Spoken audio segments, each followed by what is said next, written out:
4 minutes remaining.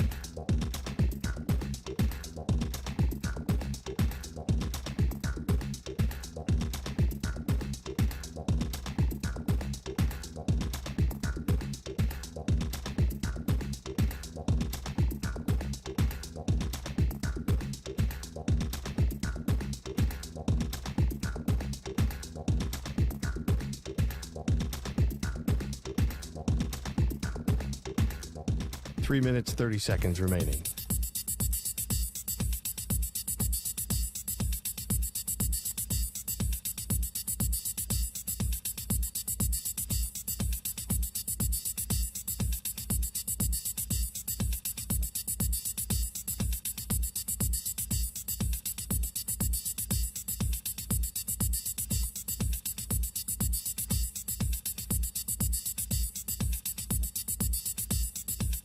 Three minutes remaining.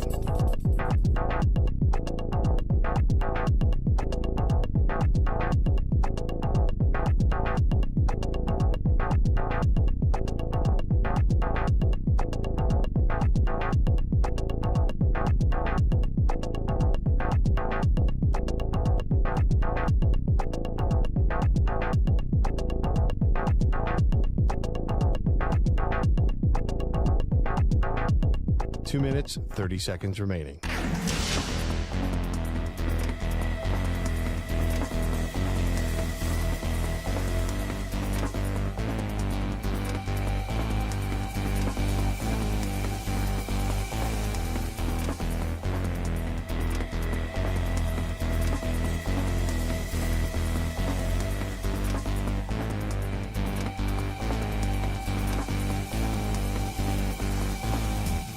Two minutes remaining.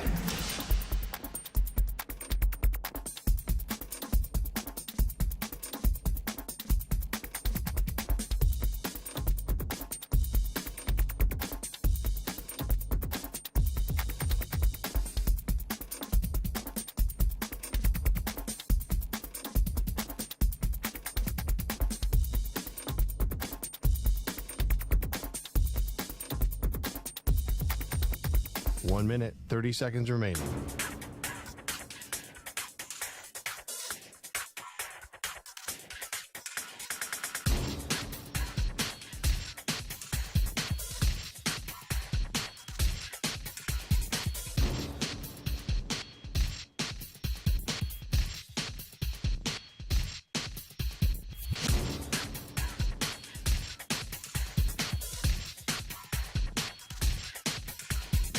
One minute remaining.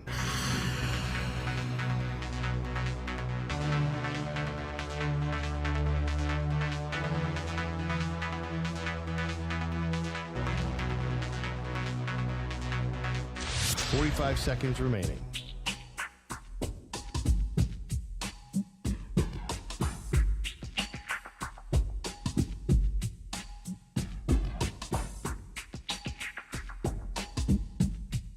Thirty seconds remaining.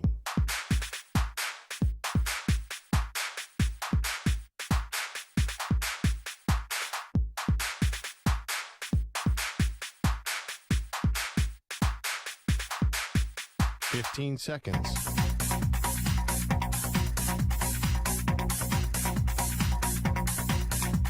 Break ends in 5 seconds.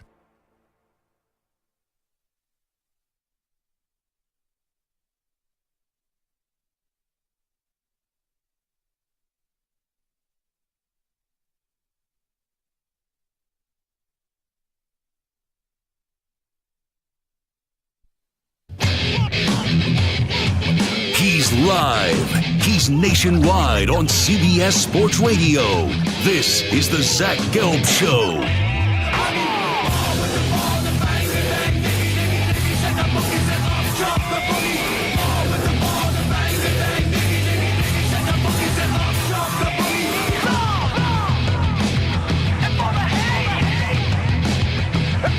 Here's your host, Zach Gelb.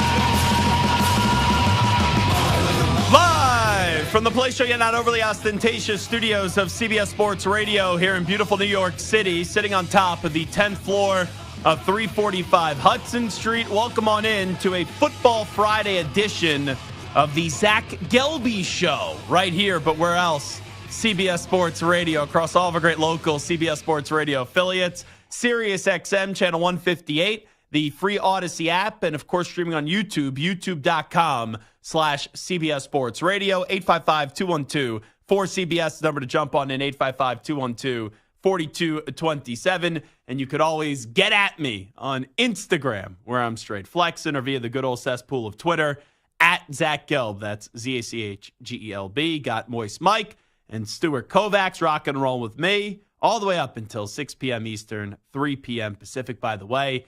Very fitting that Stu is wearing a Las Vegas Raiders shirt today, because when they were the Oakland Raiders, on this day in sports history, we become a big sports history show here.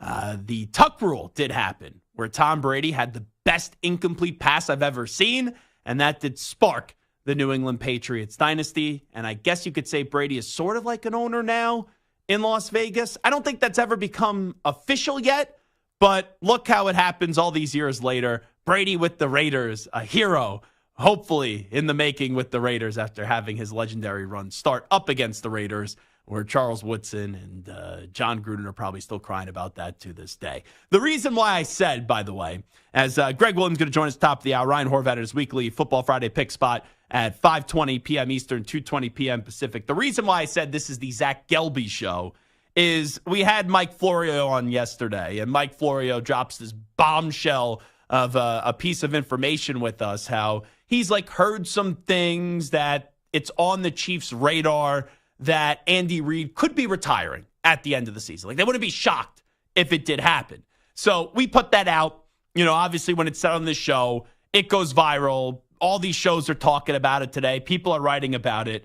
And Santer sends me this article, and it's from the Daily Mail, where they're referring to the content of the show. And it's like, but Mike Florio of NBC said on the Zach Gelb Show on Thursday that the Chiefs have Reid's potential departure on their radar. So I thought that was funny that somehow they ended a Y to my last name. Like, people have called me Gelby before, so I've heard it before.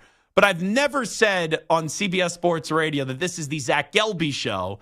And if you watch the clip, it clearly says the Zach Gelb Show as well. So we'll have a little fun at the expense of the Daily Mail today. Hey, at least they mentioned Mike Florio by his name. At least they mentioned NBC. And at least they mentioned our show, even though they got the name of the show wrong. And maybe that's like my hockey name, as our boss for now, Spike Eskin, did say. They're calling you Gelby. Maybe they're just referring it to you in a hockey way, since he knows I'm a big hockey fan.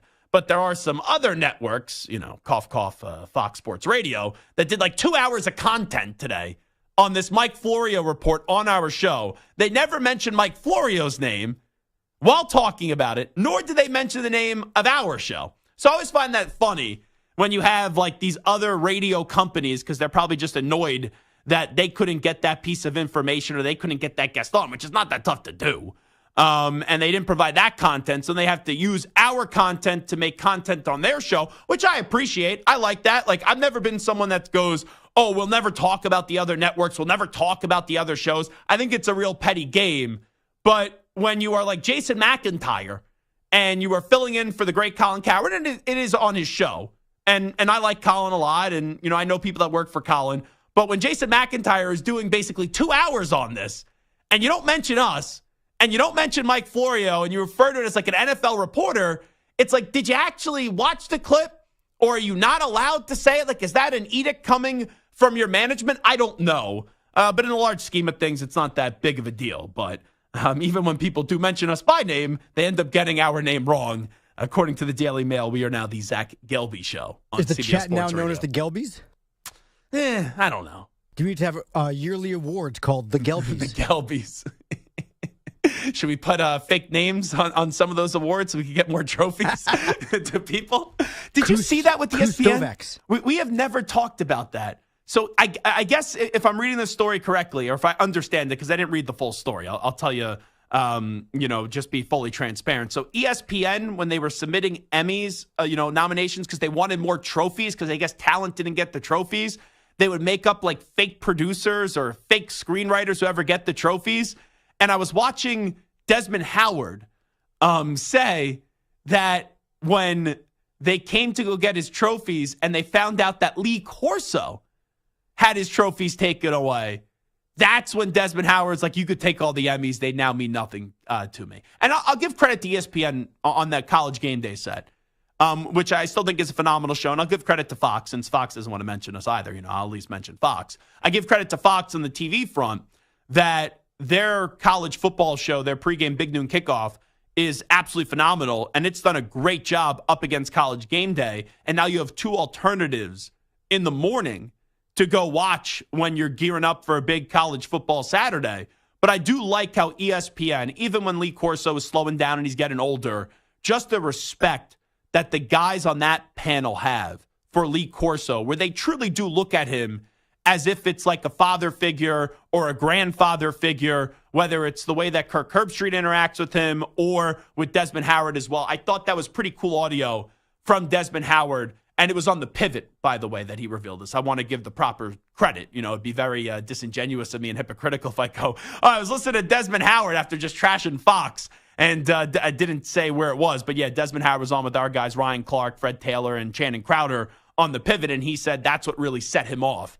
It was when he found out that they were taking, like, Lee Corso's Emmys away because of what was happening at ESPN. Which, it's kind of crazy, Santer, where you're on the air, and I'm not saying just because you're on the air, you're fully responsible for why you win the Emmy, but you're playing a major part on why you win the Emmy, why it would be everybody but the on-air talent that would get the Emmy. Like, that didn't really make sense to me. Like, I guess they won an Emmy for, multiple Emmys for College Game Day, throughout the years. And what is it, just the director, the producer that gets the Emmy? And it's not the on-air talent that, without them, as essential as behind-the-scenes people are, don't get me wrong, it's a team, it's a group effort in order for shows to succeed. But you could have the greatest producer, you could have the greatest director in the world. Ultimately, you still need someone to execute your game plan. It would almost be like you win a Super Bowl and you give a ring to only the coach, but you don't give a ring to the players as well, is kind of the way that I would equate it. But anyway, I didn't expect to start the first 8 minutes of the show on a Football Friday and divisional round weekend bitching and complaining about the Daily Mail and then Fox Sports and then talking Emmys here on CBS Sports Radio. Hey, Samter, if we ever win an Emmy for anything, I'll be more than fine not getting the Emmy and just making sure that you get the Emmy, or that whoever our new program director will be gets the Emmy. And I'll be honest, if we ever win an Emmy, I'll be happy taking the Emmy and not giving you one. So, it's equal. Just take me out for dinner. I don't need the Emmy. Just give me a good steak dinner and feed me up and get me fatter, and I'll be good. T-minus 5 days. Oh, yes. Did Stu, did Samter inform you of this? Now, he did. He just did, yes. You weren't a part of the bet, but Samter lost the bet to me because he thought somehow Ohio State was going to leapfrog, even though they lost and weren't playing on conference championship weekend. They were going to leapfrog or stay in front of Texas, and Texas was not going to leapfrog them after Texas won a Big 12 championship. So Samter on social media did his Samter fingers and was getting all stern and all, giving me a stern talking to and lecturing me on social media. And I said, all right, let's bet dinner. And we ended up betting a steak dinner. So Samter is taking me out to dinner. And we were talking last night, and Samter goes, I'm not going to pay for Stu, but we should invite Stu. And I'm like, absolutely. If Stu wants to come for dinner, even though you don't have to pay for Stu, because unfortunately Stu had no part of the bet. You should have latched onto this, Stu. That was a bad job out of you. I really should have. I saw the tweets in real time, too. I messed up there. You're probably saying, what a moron. This is easy money. This is free money. This is the easiest dinner Gelb's ever going to win. So, Stu, I guess you're allowed to come to dinner tomorrow. What is it, Wednesday next week we're doing dinner, Samter? Is that right? Yeah, Wednesday next week. Yeah, I'll join you guys. I'll pay for myself and join you guys. That'll be fun. Look at that. Stu's crashing the party. Third wheel. I did offer to pay for one drink. One drink? Okay. I'll take it. That's not nothing here in New York City. Yeah, that's nice. No, that's like $30 for a drink. Heck, going on a date, you're spending at least $200. Everyone knows that. And that's just with drinks and an appetizer. You don't even get dinner or dessert. You're already spending $250. Anyway, it is divisional round weekend. We know the 4 games that are set. You got 8 teams remaining. After Sunday at about 10 p.m. Eastern time or so, we'll know the final 4 in the National Football League. You got the Texans and the Ravens, the Packers and the 49ers, the Bucs and the Lions, and then also the highly anticipated matchup, another chapter of Chiefs and Bills. I want to start with the Chiefs-Bills game. And let me say this about the Buffalo Bills. It has been a turbulent season. It has been a season where there's been a lot of bumps. You thought the plane was going down at times with Buffalo when they were 6-6. And you really thought after they lost that game to Philadelphia. And I could tell you, being in that visiting locker room in Buffalo, you could hear a pin drop. It felt like that Bills team was dejected. It felt like they had the look of a team that how many big games back and forth are they going to get in where they just don't win it. And it was in that moment where somehow, some way, I said the Bills aren't dead yet. And this AFC, we also didn't know how great the Ravens were at the time. But I thought that the Bills would go to Kansas City off their bye week, and everyone would pick Kansas City, so I said, let's go with the Bills. And then after the Bills walked into Kansas City, and remember, that was the referee game where they called the right call, which it was offside on Kadarius Toney, then Andy Reid and Patrick Mahomes. They went berserk for 24 hours before they all did apologize. But it was after that game where the Bills won a game where it was up in the air in an environment that's very tough to win in Kansas City. And that's been their big, I guess you could say rival through the last few years because of how many big-time games that they've had in an AFC championship game, divisional round, where you had the 13-second disaster by the Buffalo Bills. And once they won that game, the following week was the Cowboys. And that was at the time where I placed a future bet at plus 1,000 for the Buffalo Bills to represent the AFC in the Super Bowl. And since that victory up against Kansas City, the Bills haven't lost a game. The Bills have won 6 straight. They went from being a 6-win football team to then winning 6 games in a row to set themselves up to now save their season and have life once again.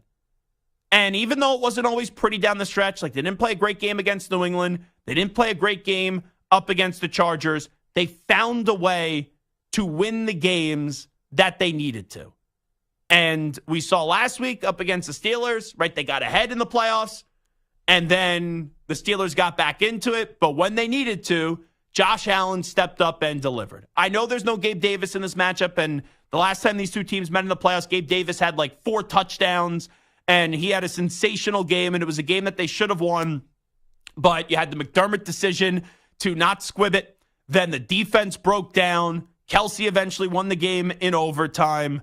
I just look at Buffalo, and I do feel like they are the team this weekend that for this weekend only, they have the most pressure on them. And I know it's probably the toughest game out of the 4. It's the game that is the most toss-up, even when you look at the spread and when you just look at feel of this. Like, this is truly a 50-50 game. But when you see Kansas City, this is really the first time they're deemed in their run as vulnerable. When Rashee Rice is your best receiver right now. And I like Isaiah Pacheco as a good running back. He runs hard. Travis Kelsey is slowing down. Mahomes, he's still as good as anybody in the league, but he has not had a great season. The defense has had its moments where they look really great, and then there's been moments where maybe they're not as great as what you thought. And also, I'm sure you've heard this 9,000 times this week, this is the first ever road playoff game for Patrick Mahomes. So you have all these things. You finally have this playoff game in your building up against Kansas City, which you haven't had the last 2 times. It was both in Arrowhead. If it's not now, then it will be never in the postseason for the Buffalo Bills. And you lose this game. I know Buffalo was able to prevent the ship from sinking when it looked like it was sinking to the bottom of the ocean this year. And they found a way to be resilient and fight back and find some smooth sailing and give them a chance to be 60 minutes away from going to and playing an AFC title game. But you don't win this one, I don't think you're ever beating Kansas City in the postseason. And I do wonder what the domino effect would be after this. Like, who's going to leave Buffalo in this offseason? I don't think it's going to be Sean McDermott. You know that Josh Allen's still going to be there. But you will need to do some retooling in Buffalo because clearly they lose this game. They have got the most that they could out of this core that has been together the last few years, and you then need to try something different to find a way to be able to get to the top of the mountain and give those Bills fans what they deserve, and that's a Lombardi trophy. So when I look at Buffalo, I don't think there is a singular team this weekend that is under more pressure than the Buffalo Bills. And I'm trusting the Bills this weekend.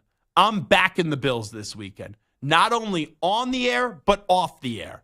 I'm taking the Bills minus 2.5, 3, whatever the number is right now.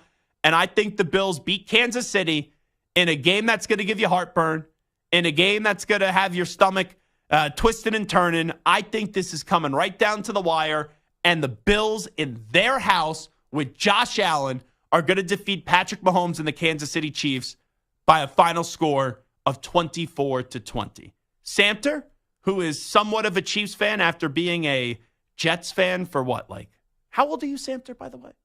23. No, how old are you actually? I know you're not 23. 43. You have too much of a manly beard to be 23 years old. Yeah, I'm too old. So you're 43 years old? Yeah, man. So what, you were a Jet fan for how long? Probably 40-something? starting in like the late 80s, early 90s. All right, so like 35-something years? Yeah. Okay, so about 35-something years. I'm not great at math, so don't fact check me on that. I just took 7-8 years off your life, and go from there. But you've been a Jet fan for 35 years, and then you gave up on them this year when Aaron Rodgers ripped your heart out when he went down with an Achilles injury after you thinking this was going to be a positive season for the Jets, and you have embraced the Chiefs' kingdom. So I'm not going to ask you for prediction on the game yet. I know who you're going to take. You're going to take Kansas City. You told me you're not picking against Kansas City until Kansas City goes down. And we can discuss it at the end of the show, but you and I need a show bet. Okay, we could think about that.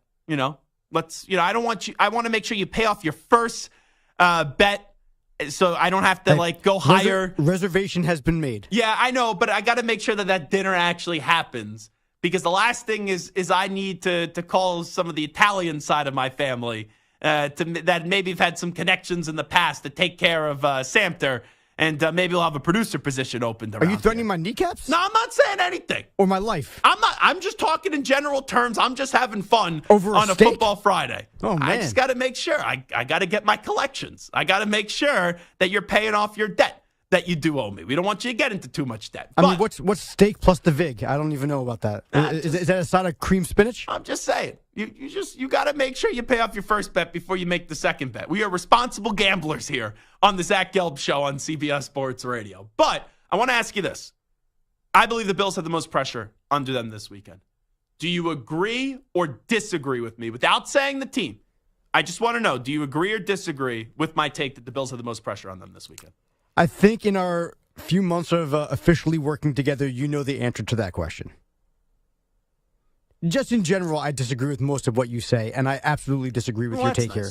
Now, anybody who was listening to the show a couple days ago with Mr. Bart Winkler, I expressed my opinion on this exact matter, so you would know, but I will reveal that later if you would like, because I absolutely disagree. 100% disagree with you. Gotcha. So who has the most pressure under them this weekend in the NFL? I think it's the Bills.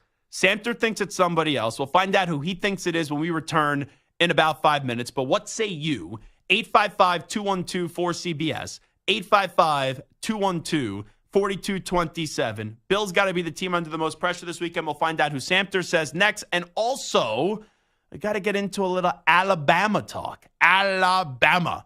Everyone's leaving Alabama. I have a surprising take, though, with the Crimson Tide that we'll also get to in the next segment. We return right here on the Zach Gelb Show. But where else?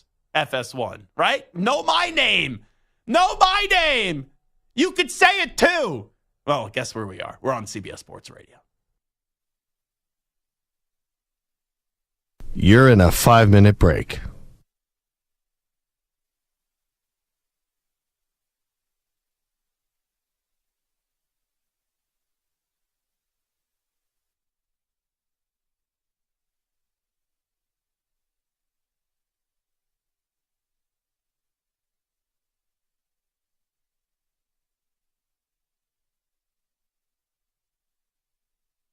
Four minutes, 30 seconds remaining.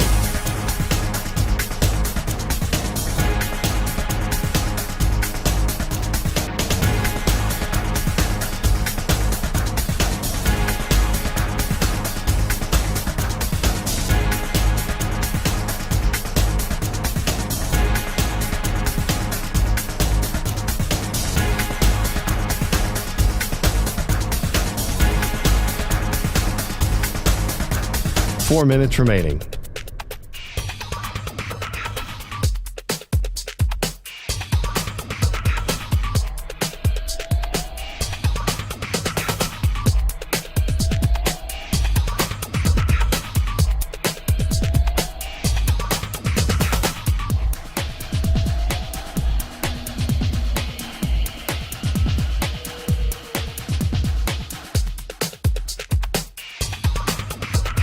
Three minutes, 30 seconds remaining.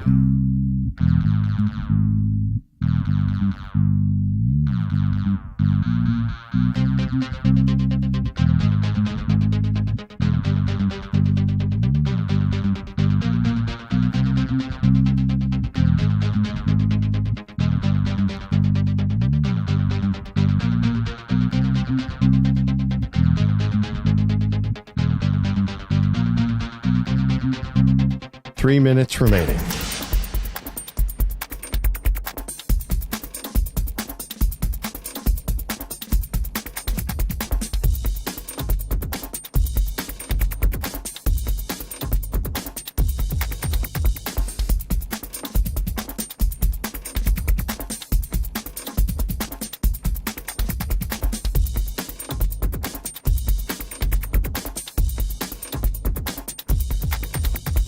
Two minutes, 30 seconds remaining.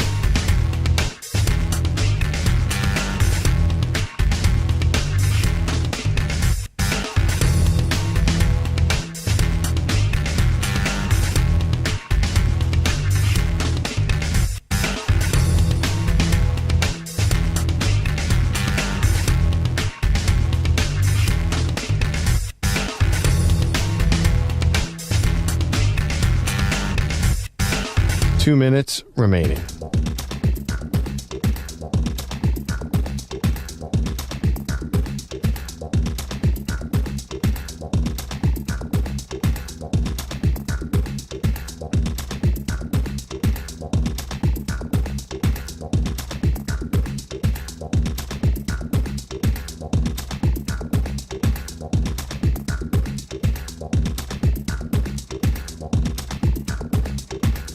One minute, 30 seconds remaining.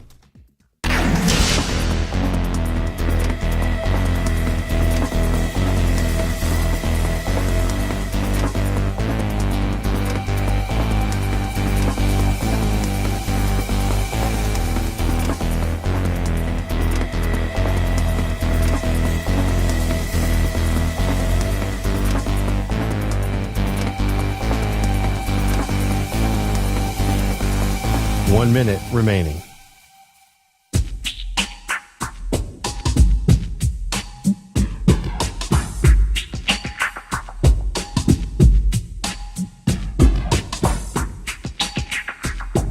Forty-five seconds remaining.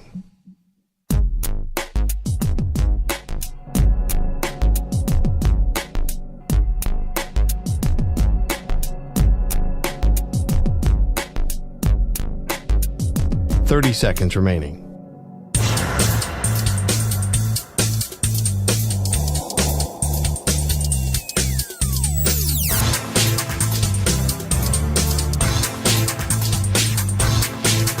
Fifteen seconds.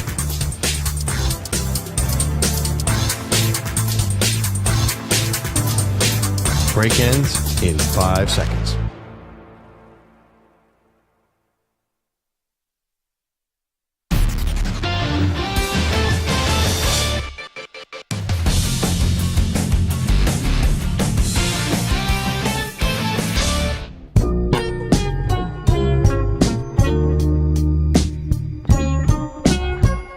The Zach Gelb Show is on the air across the nation on CBS Sports Radio. Drew Pearson, your Cowboy royalty, what would you say to the players so they finally get this right in Jerry's world? Feel this loss, feel this hurt. Read the article, listen to these people talk about you on TV. Tell them how bad you are and use that as motivation. This is the type of motivation you feel in your heart, not in your pocket, okay? So use that to get better and find out what you need to do, each player individually. Bruno Mars has this song, The Man in the Mirror. Check that song out. Look in the mirror at yourself and make it better and do your job.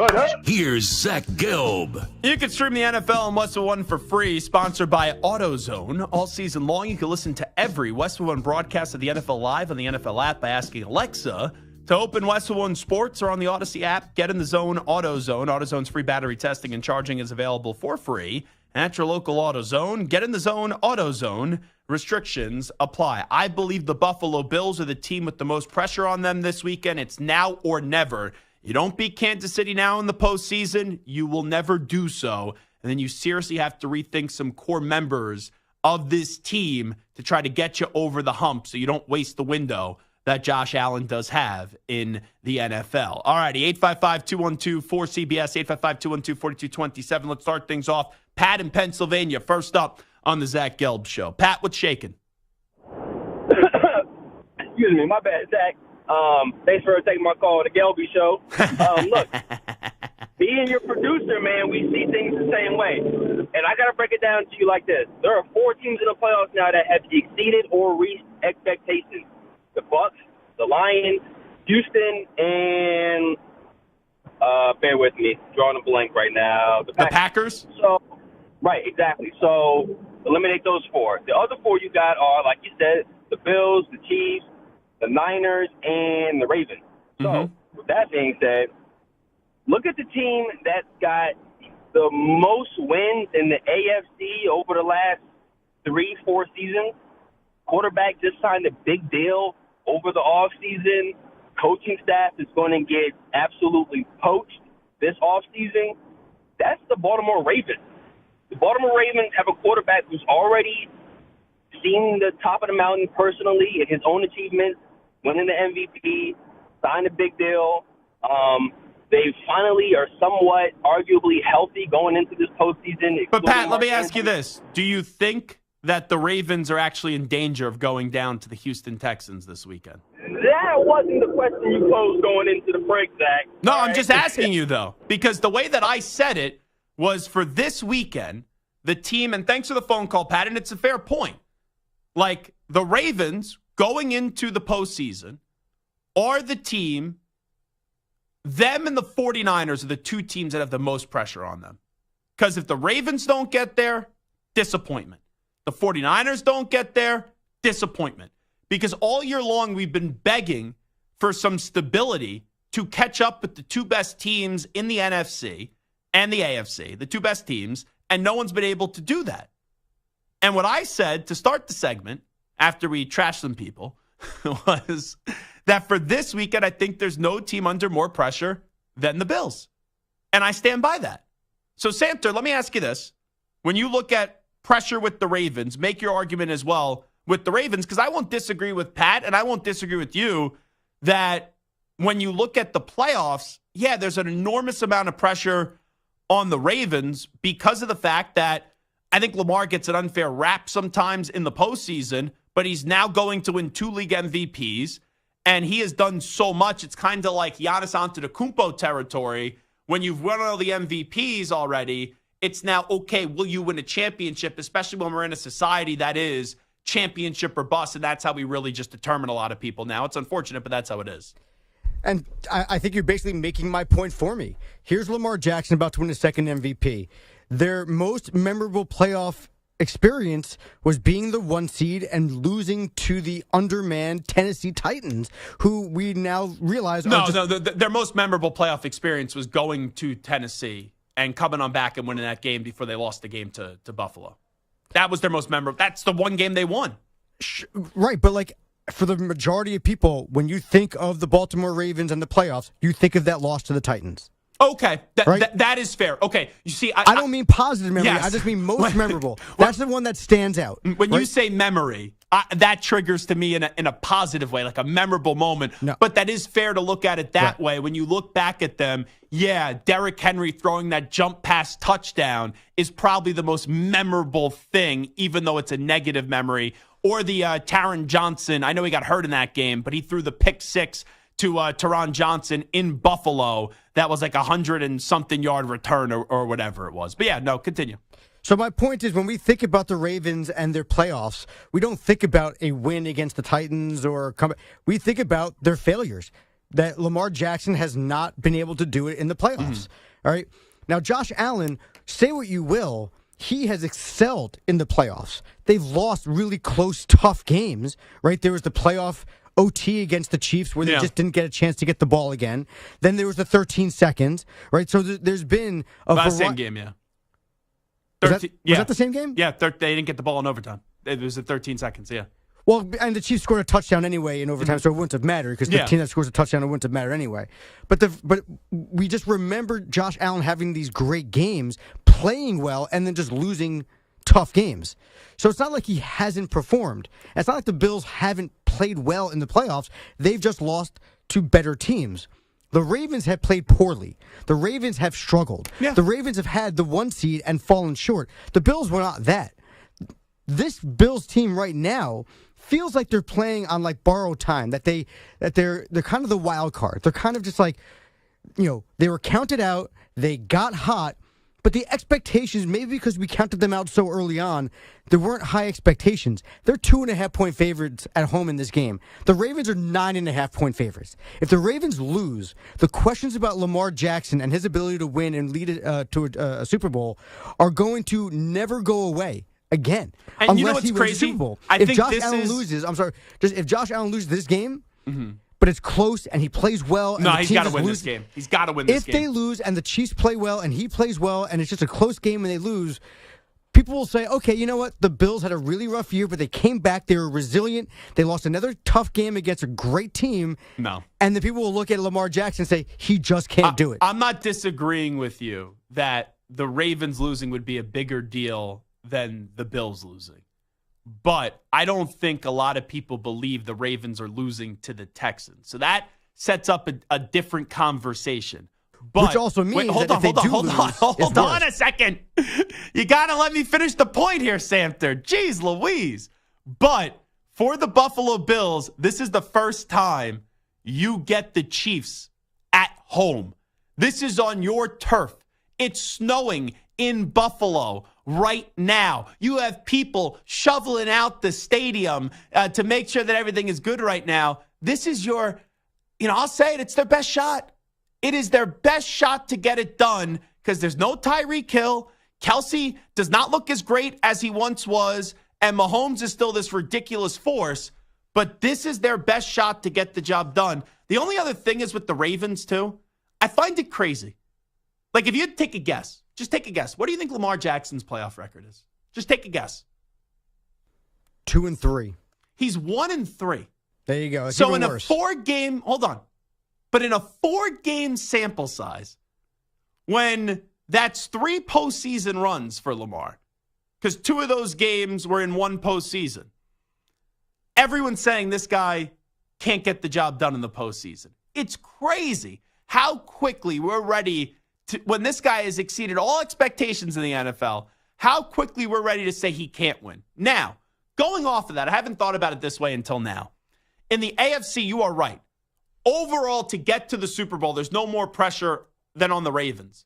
But in all the NFL, I think there's more pressure on the 49ers to get the job done this year than the Baltimore Ravens, even knowing that the Ravens smacked the 49ers not that long ago. Because the thing about the Ravens, the last 2 years, they just haven't had their quarterback. He's been hurt at the end of the year. I know the 49ers have rotated in quarterbacks, but they're not known for their quarterback. They are known for their roster. They have been to a Super Bowl. They have been to other NFC title games. And it is, I don't want to say as easy as ever, but we've only been talking about 2 great teams right in the NFL this year. And for Shanahan, I would actually argue there's more pressure on Shanahan to get the job done this postseason than Lamar Jackson. I can agree with that, but I think what gives the 49ers a little bit of a pass is this is really Brock Purdy's first real run because he got hurt last year. But what did they say all offseason? They said if Brock Purdy was healthy, they would have beat the snot out of the Eagles, and they would have been in the Super Bowl. Sure, and so there's that pressure. But again, if they fall a little bit short, yes, I agree. They will be disappointed, and I think especially if they get outcoached or outplayed, Kyle Shanahan's going to face a lot of questions. But Brock Purdy, of all the quarterbacks in this playoffs, I put Brock Purdy like 4th or 5th pressure-wise. I don't think he has a lot of pressure. Oh, because, I think there's pressure on him. He's a second-year, seventh-round Mr. Irrelevant quarterback. I think people are going to give him a little bit of leeway. But they lose earlier than expected. People will then, I'm not saying this is fair, but people will say, midnight's starting to hit for Cinderella. Because there's really, it depends on how he plays. You look at the AFC. There's no pressure on Stroud. There's pressure on Lamar. There's pressure on Josh Allen. Mahomes, I know it's Super Bowl or bust every year, but he loses after winning already 2 Super Bowls and going to 3. No one's criticizing Patrick Mahomes. In the NFC, there's no pressure on Jared Goff. There's no pressure on Jordan Love. There's no pressure on Baker Mayfield. I would actually argue that in terms of individual pressure to get to the Super Bowl, it would be Lamar 1, it would be Brock Purdy 2, and it would be Josh Allen 3. Because you have to also look at the quarterback, which is the team that you have.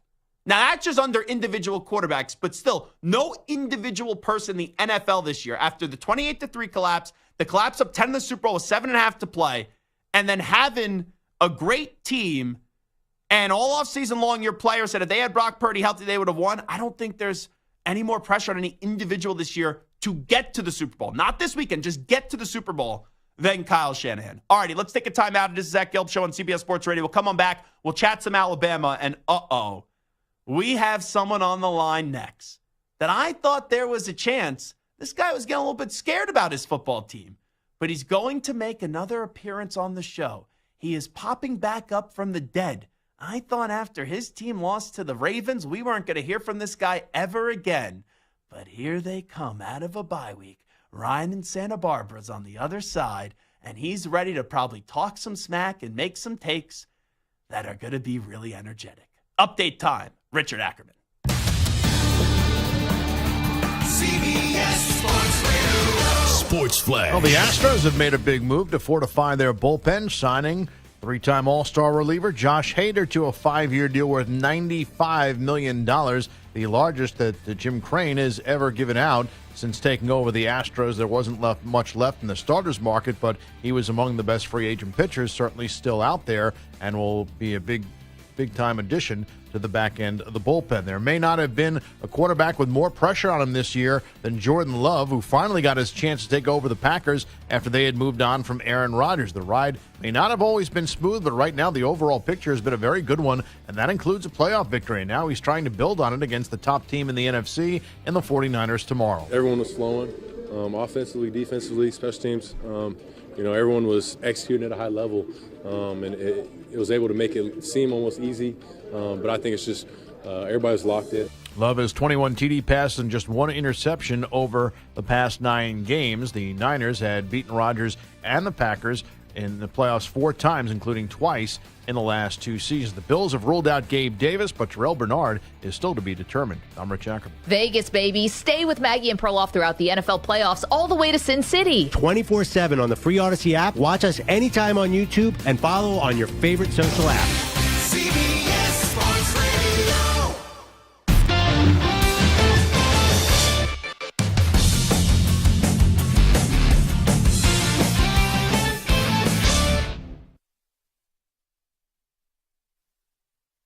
You're in a 5-minute break.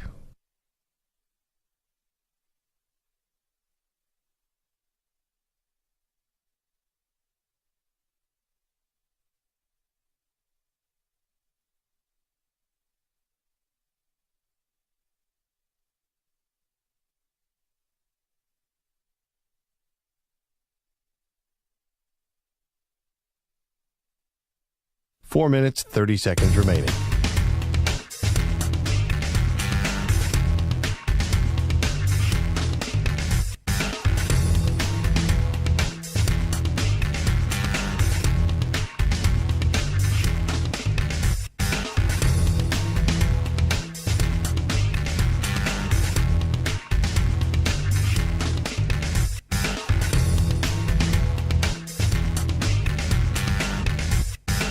Four minutes remaining.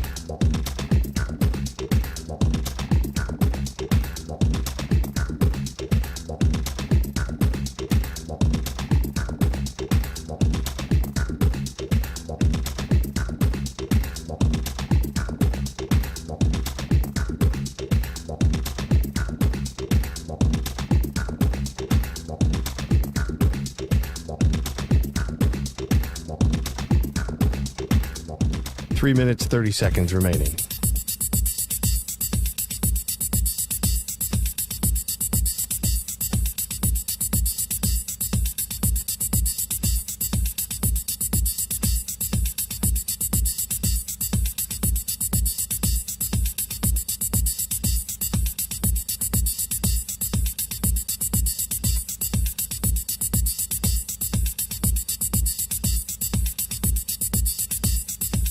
Three minutes remaining.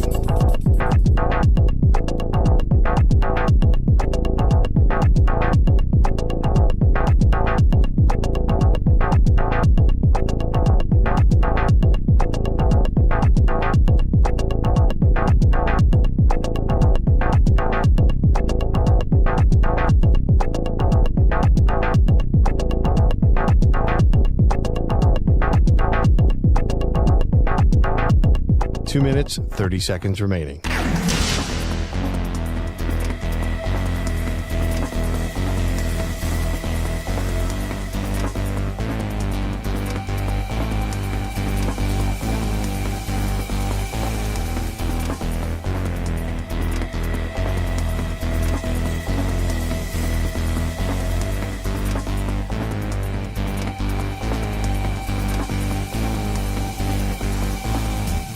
Two minutes remaining.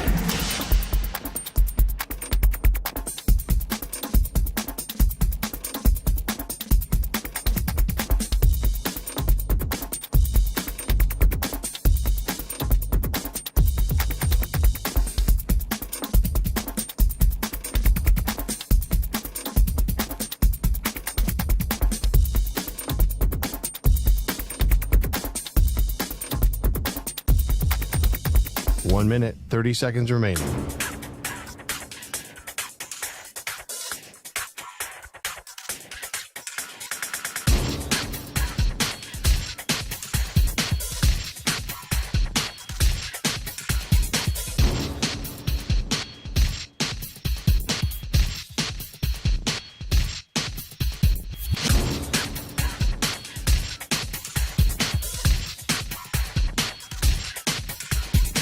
One minute remaining.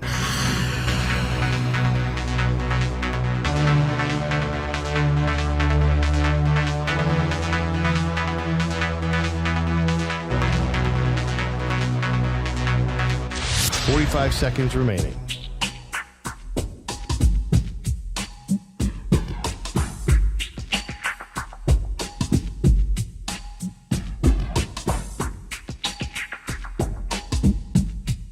Thirty seconds remaining.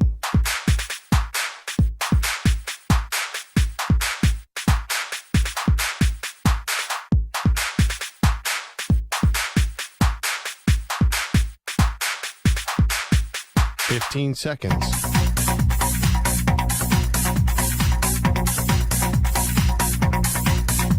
Break ends in 5 seconds.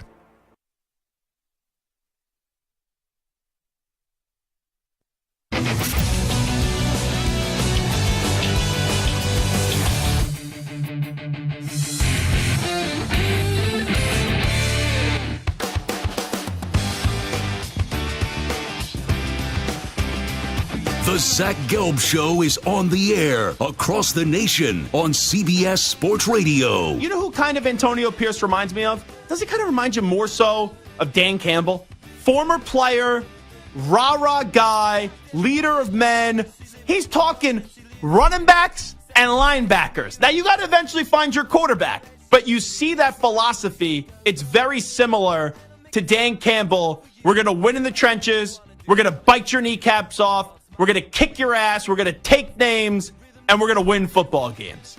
And you need the right mentality to turn over a dumpster fire of a situation.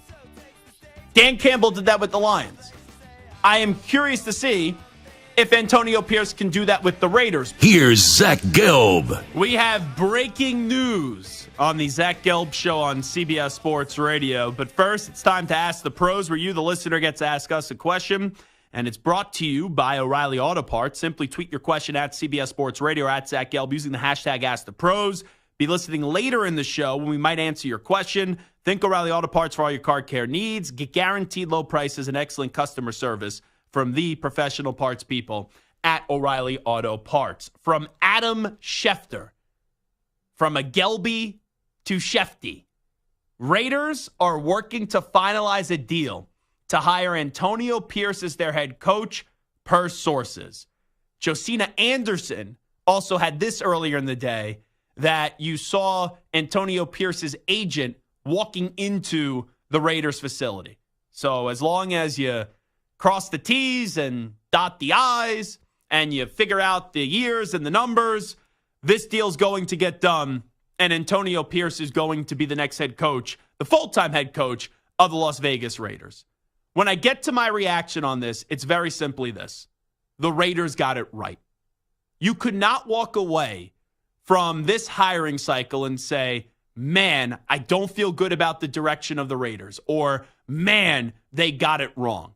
Now, let's say they elected to hire Jim Harbaugh. I couldn't say that would be a bad hire. It would be a fantastic hire. They elected to hire Mike Vrabel, would have been a fantastic hire.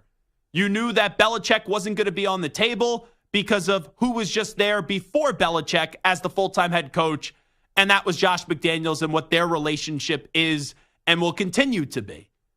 But bringing back Antonio Pierce and making him the full-time head coach from the interim head coach, it shows growth with Mark Davis. Because 2 years ago, Mark Davis had an obvious hire as Rich Bisaccia led that team through a lot of crap. And I mean a lot of crap. And he got that team to the postseason. And he said, man, I can't do Rich Bisaccia. I can't have Rich Bisaccia as the coach because it's not flashy enough. It's not a splashy hire. It's not a move that's going to resonate a ton of praise. But just because those are the reasons you didn't hire him didn't mean you were making the right move. And you ended up bringing in Josh McDaniels, that is a really good offensive coordinator, but is an incompetent head coach. And he is not a leader of men. And that experiment was pretty much over after 1 year. You gave it a second year and a second go at it, and it was an absolute failure.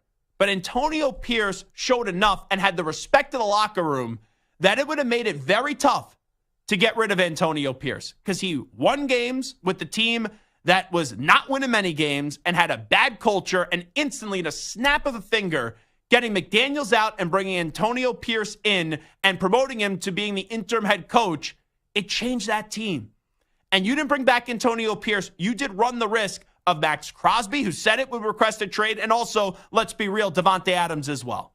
Now I think Davante Adams will want to be back. I think Max Crosby is going to want to be back, and the Raiders made the right hire. So good on Mark Davis for not messing this up once again, because he could have.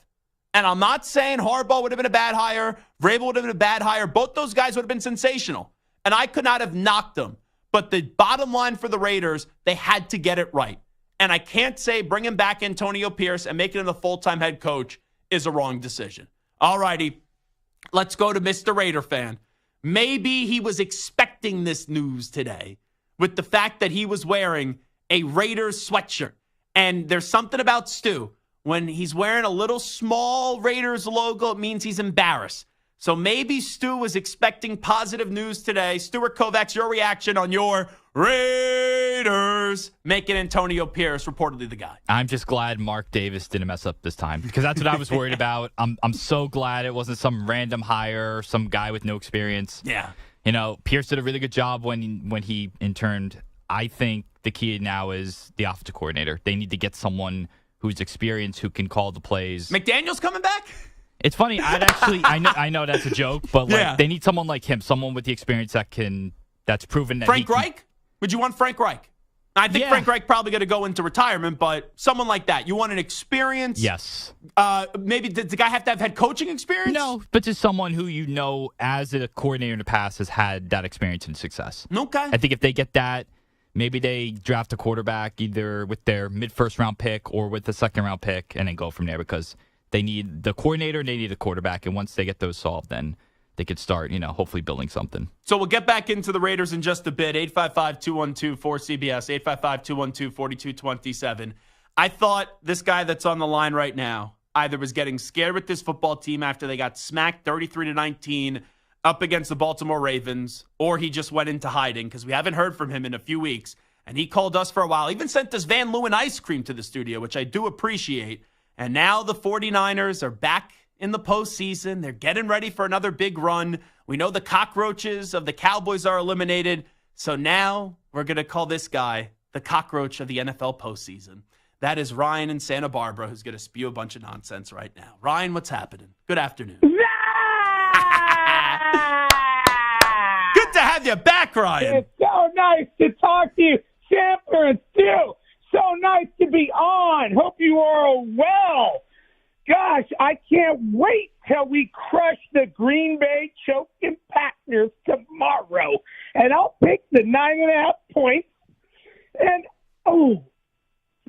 I can already taste that Wagyu tomahawk steak that we're going to share in Vegas when the Niners crush either the Texans or the Baltimore Ravens. Oh, boy, it's going to be great. Wait, did I agree to meet up with you in Vegas? Yeah, you did. It's when? on. When did I agree to meet up with you in Vegas? In our last phone call. I don't know, so long I've been ago. busy. I'm I like got Roger 3 Clemens. jobs I going misremember on. that. What do you mean? It was my last call in. I don't know. I think I'm a little bit more sane with the memory than you are, Ryan.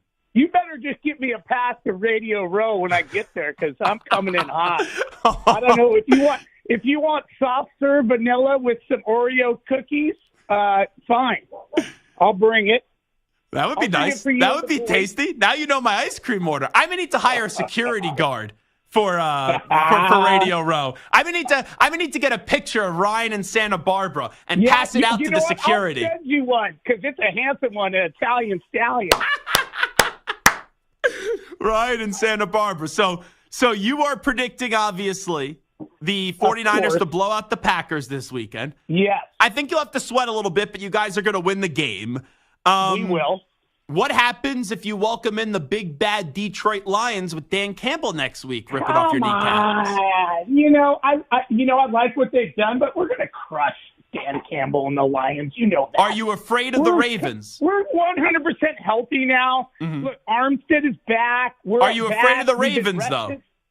What? Are you afraid of the Ravens in a Super Bowl rematch who beat you 33-19? Now that we're 100% healthy, it's going to be a good matchup. That I guarantee. But you don't sound very confident. You said it's usually you say they're going to blow them out. They're going to win. They're going to win by 49 points. No, not against the Ravens.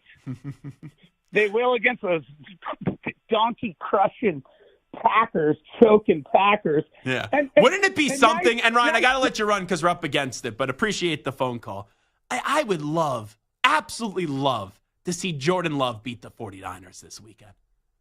Because after all those years of Aaron Rodgers coming up short and his kryptonite being the 49ers, how great would that be?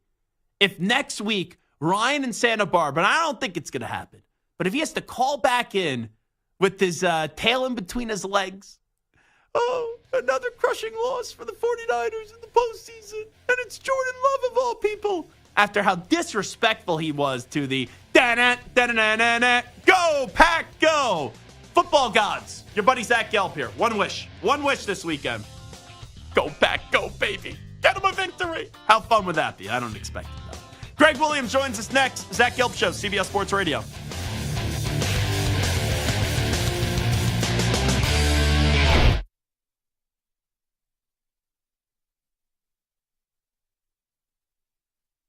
You're in a 5-minute break.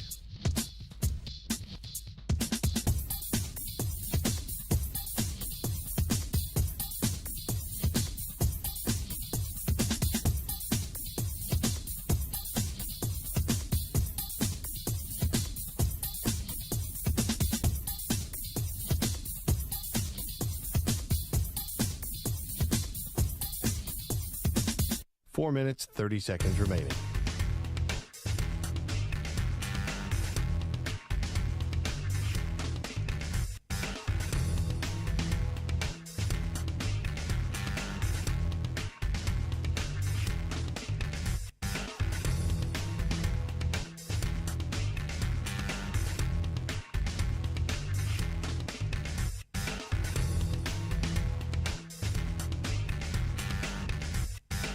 Four minutes remaining.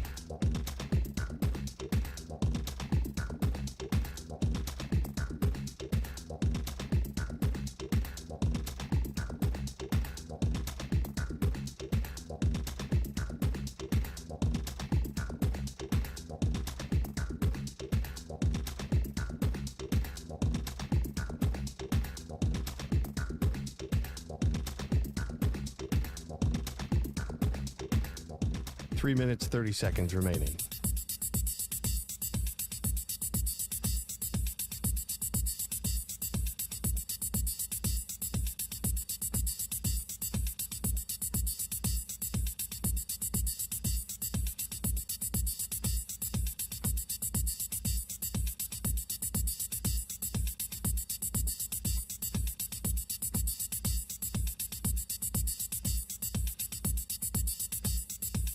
Three minutes remaining.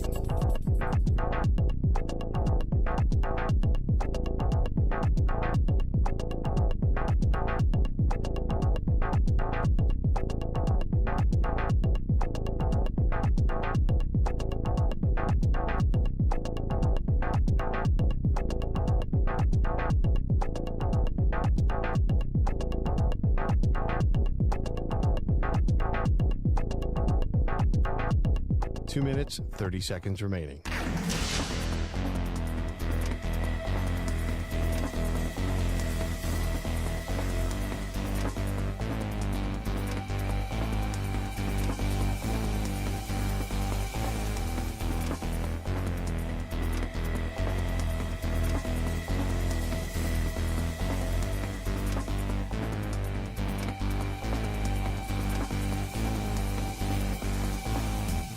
Two minutes remaining.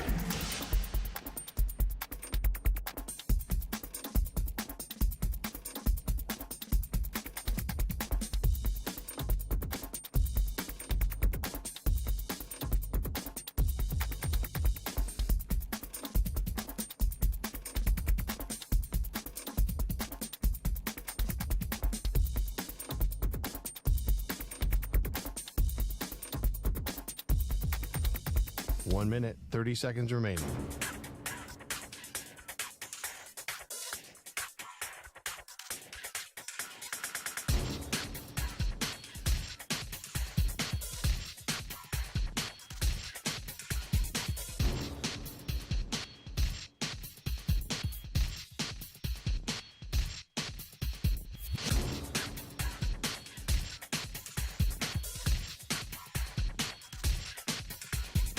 One minute remaining.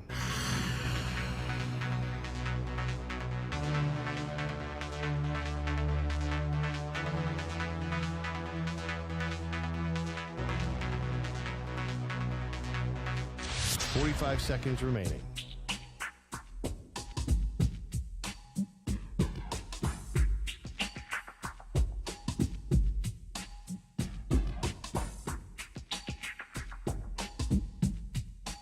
Seconds remaining.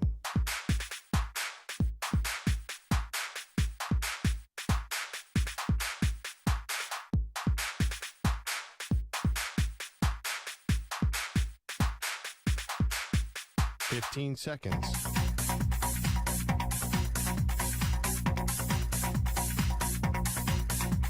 Break ends in 5 seconds.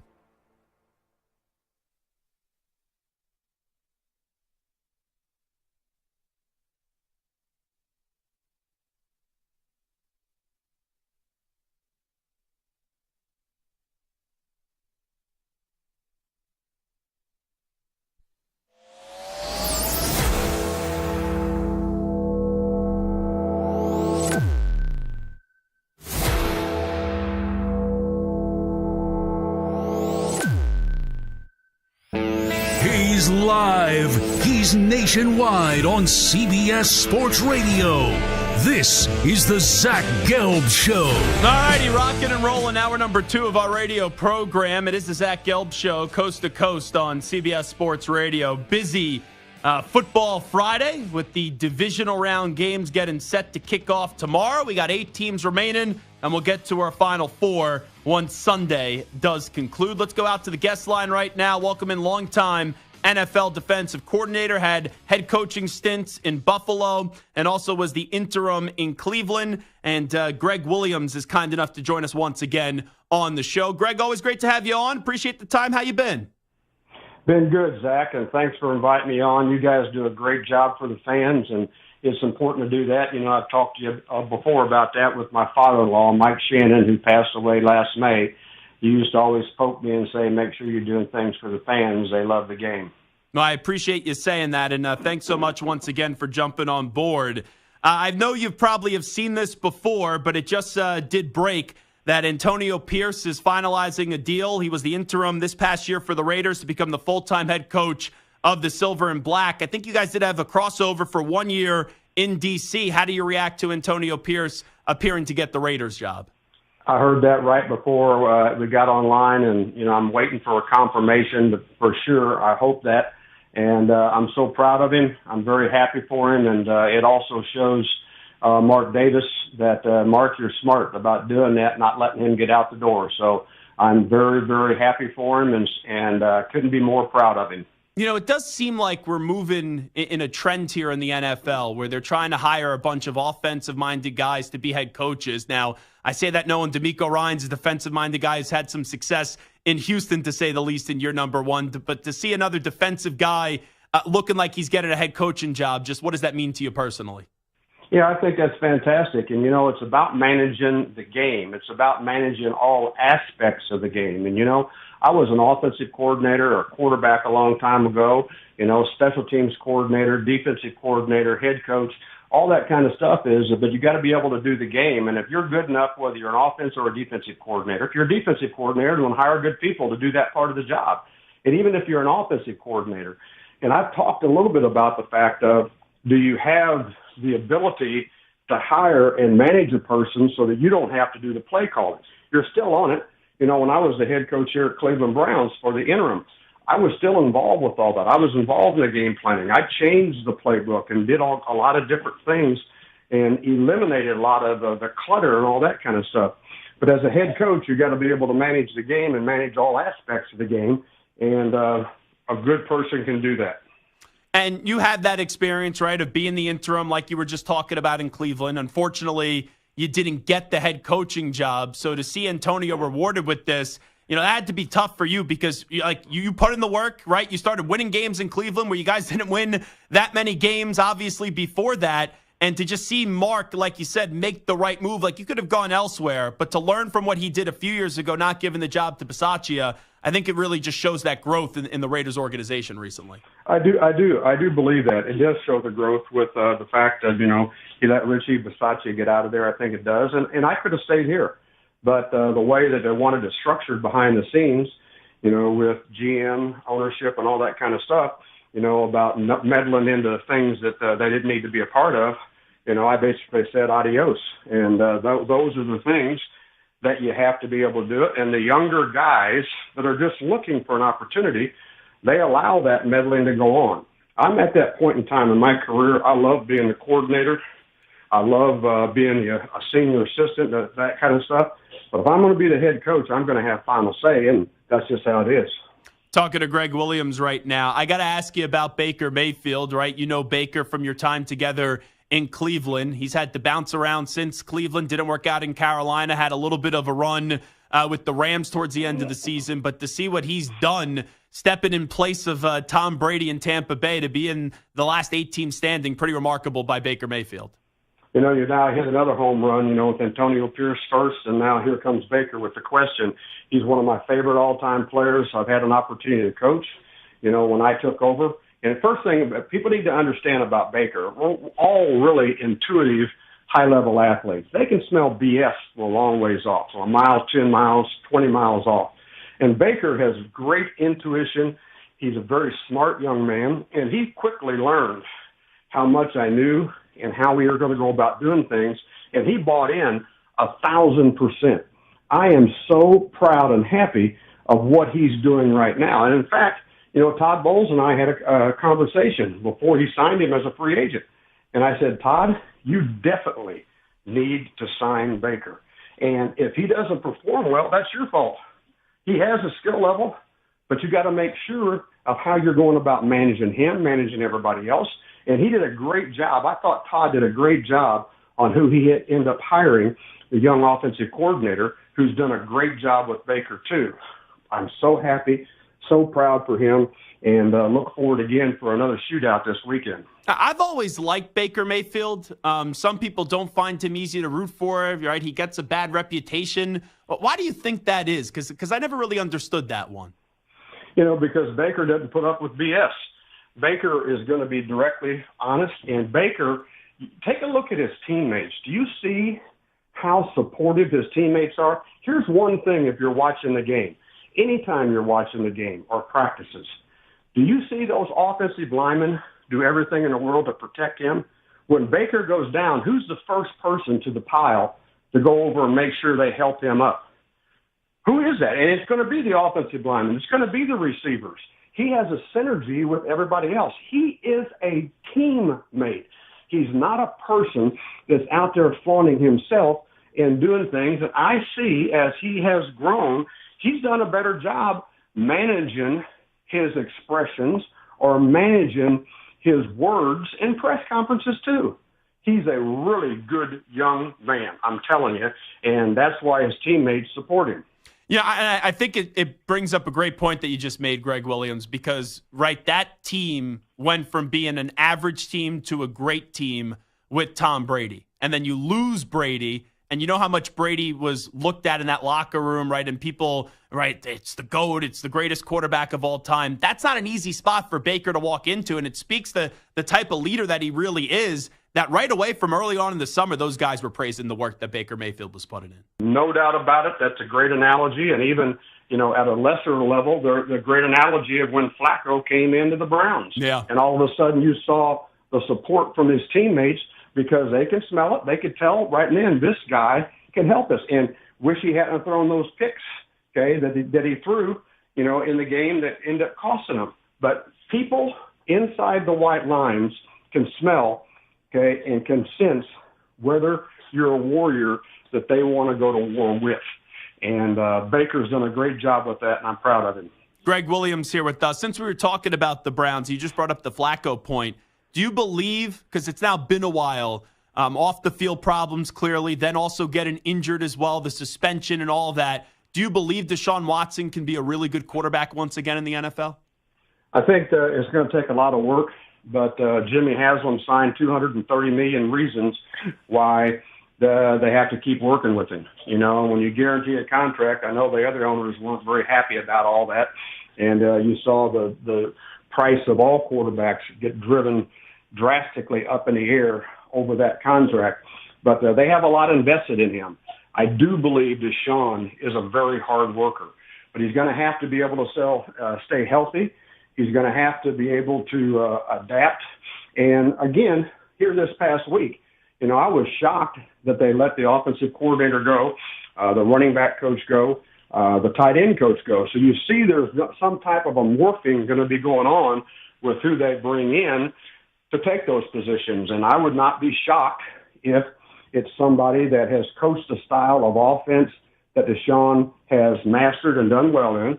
And they're eliminating excuses now to make sure it's time for you, Deshaun, to step up and perform. You're not having to fit into somebody else's blanket system, okay? They're going to morph into them. That's just my idea. I don't know for a fact. I do believe that Andrew Berry, the GM there I'm close with, I think he's done a very good job of managing the roster and doing a good thing there too.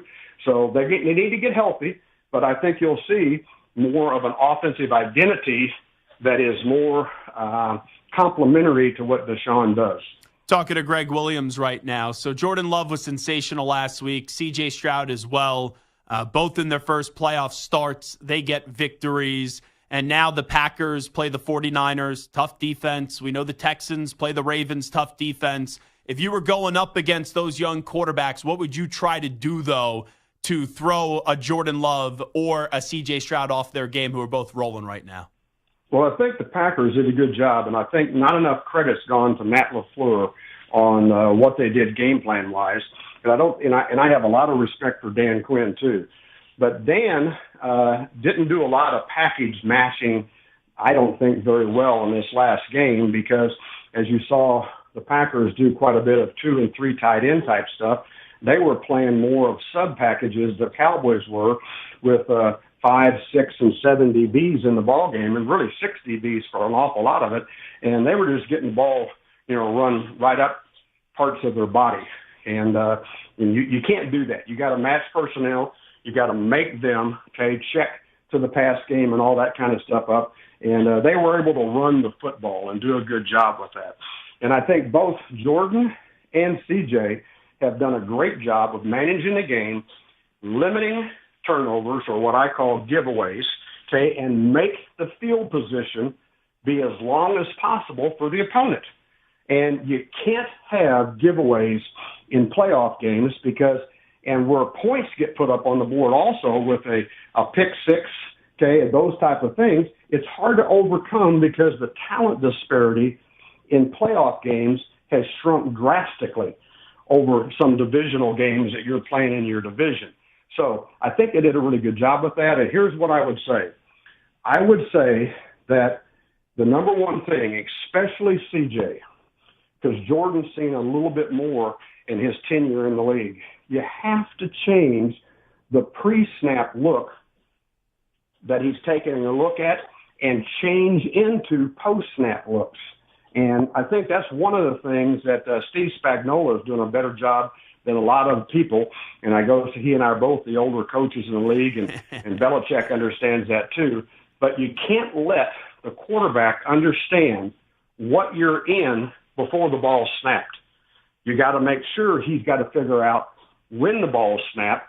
So now one of the big guys can get there on a hesitation, and you've made the quarterback hold the ball longer, and now the big guys can put some thumping on the quarterback. And so we'll have to see that, and that's a number one thing on my notepad this weekend, to try to see what, Aaron Glenn does and what they do to try to change those looks.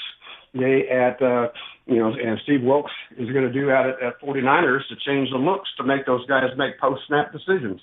Talking to Gregg Williams right now. Coach, when I hear you speak, we still hear the energy that you have about the game and just knowing I think one city that maybe you should make a stop in is Philadelphia to potentially be their defensive coordinator. Would that still interest you, being a DC in the NFL again? Oh, yeah, and I'm going to do that. I've had opportunities.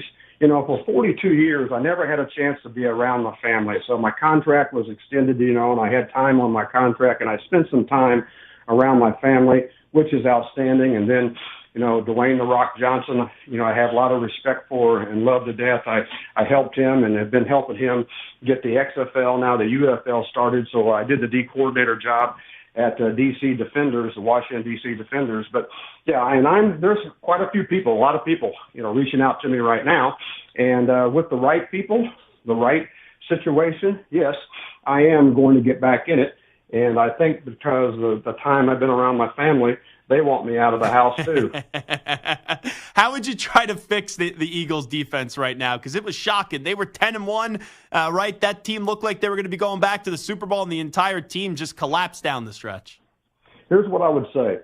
I would say that defensively, be it both of them, Sensei and Matt, and Matt's a good friend of mine too. But I saw them have a defensive structure on what they know, not what players could play.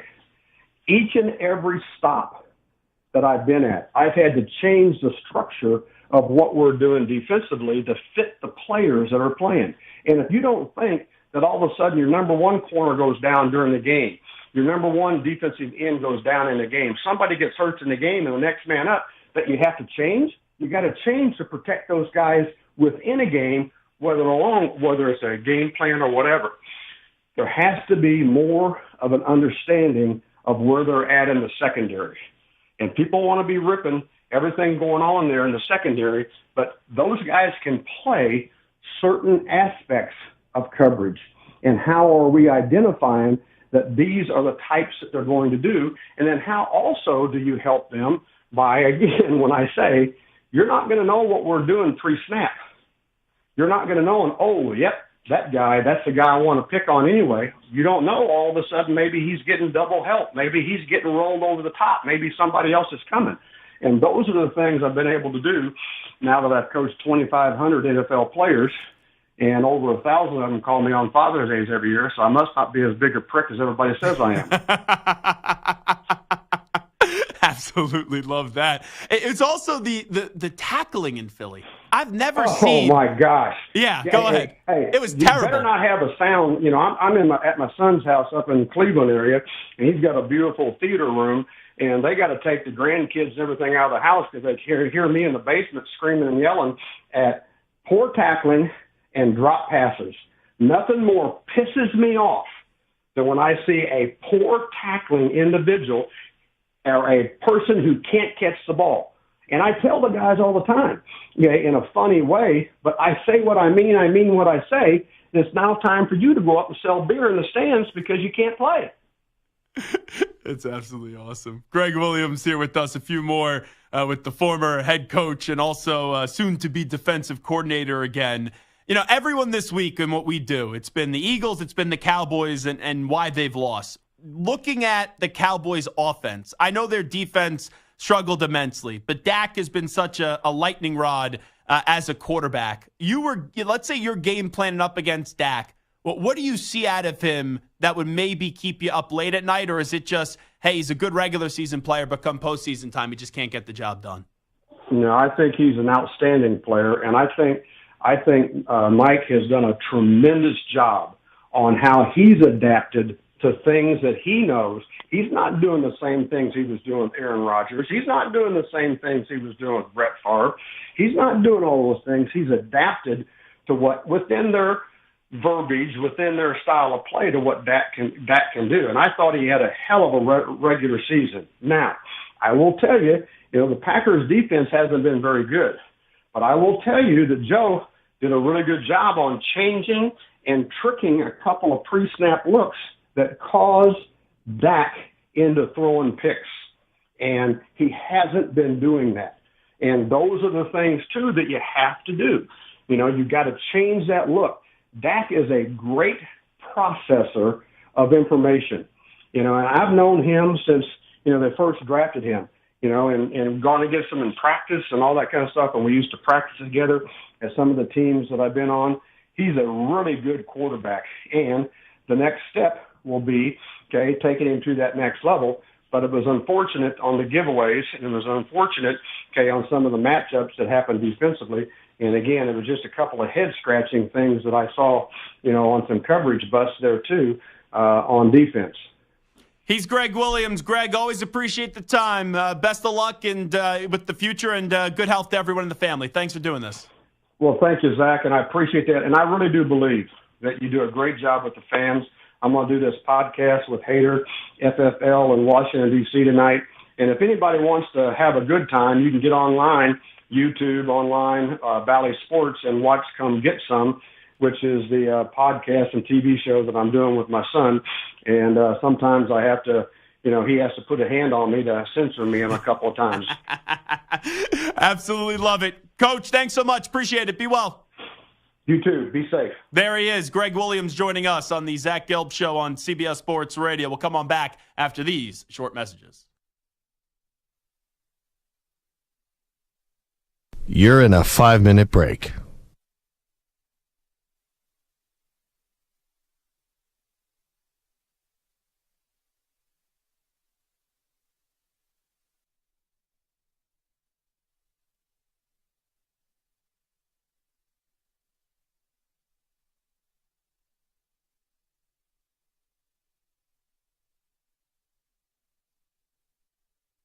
Four minutes, 30 seconds remaining.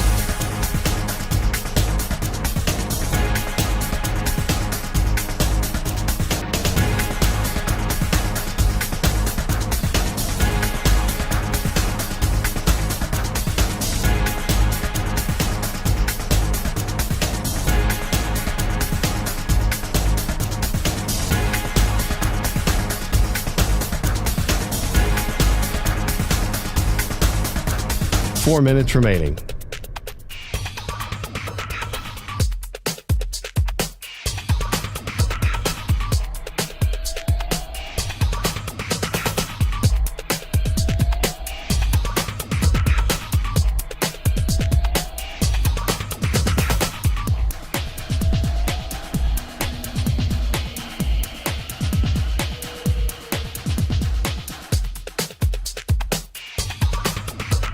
Three minutes, 30 seconds remaining.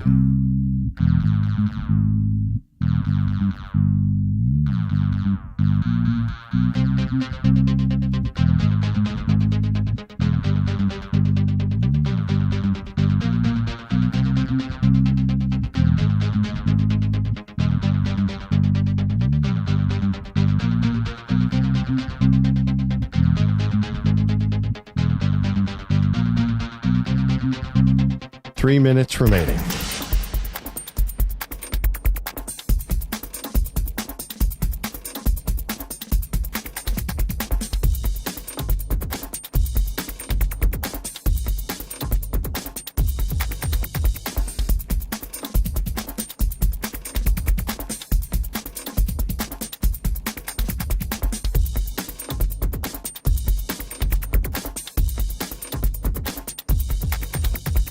Two minutes, 30 seconds remaining.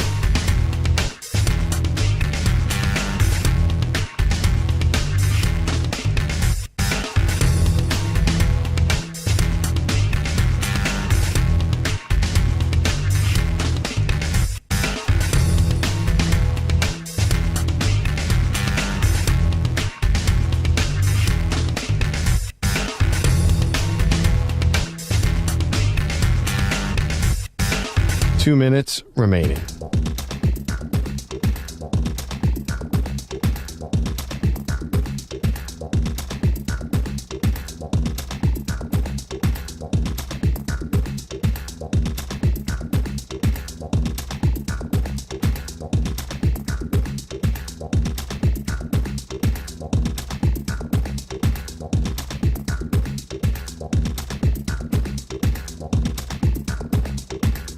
One minute, 30 seconds remaining.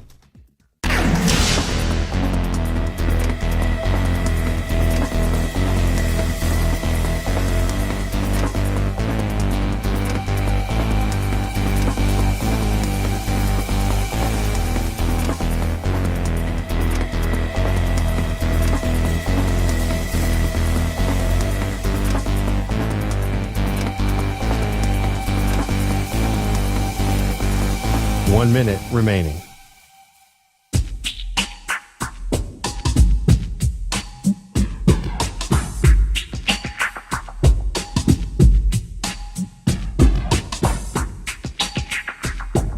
.45 seconds remaining.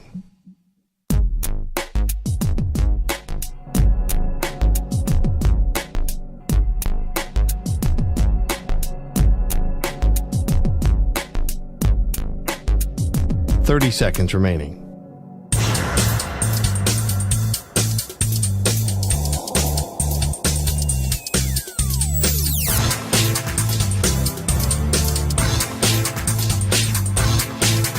.15 seconds.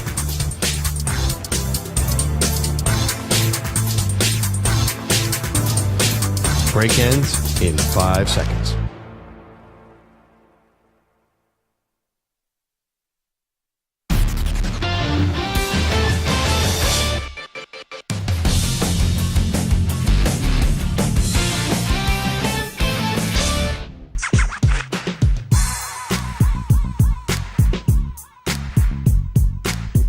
Now back to the Zach Gelb Show.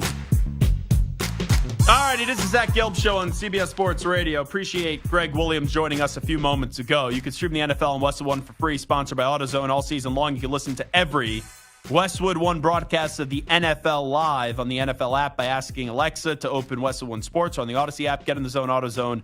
AutoZone's free battery testing and charging is available for free at your local AutoZone. Get in the zone, AutoZone. Restrictions apply. It's now like north of 25 Alabama players that have hit the transfer portal, and some big names too, since Nick Saban announced his surprising retirement.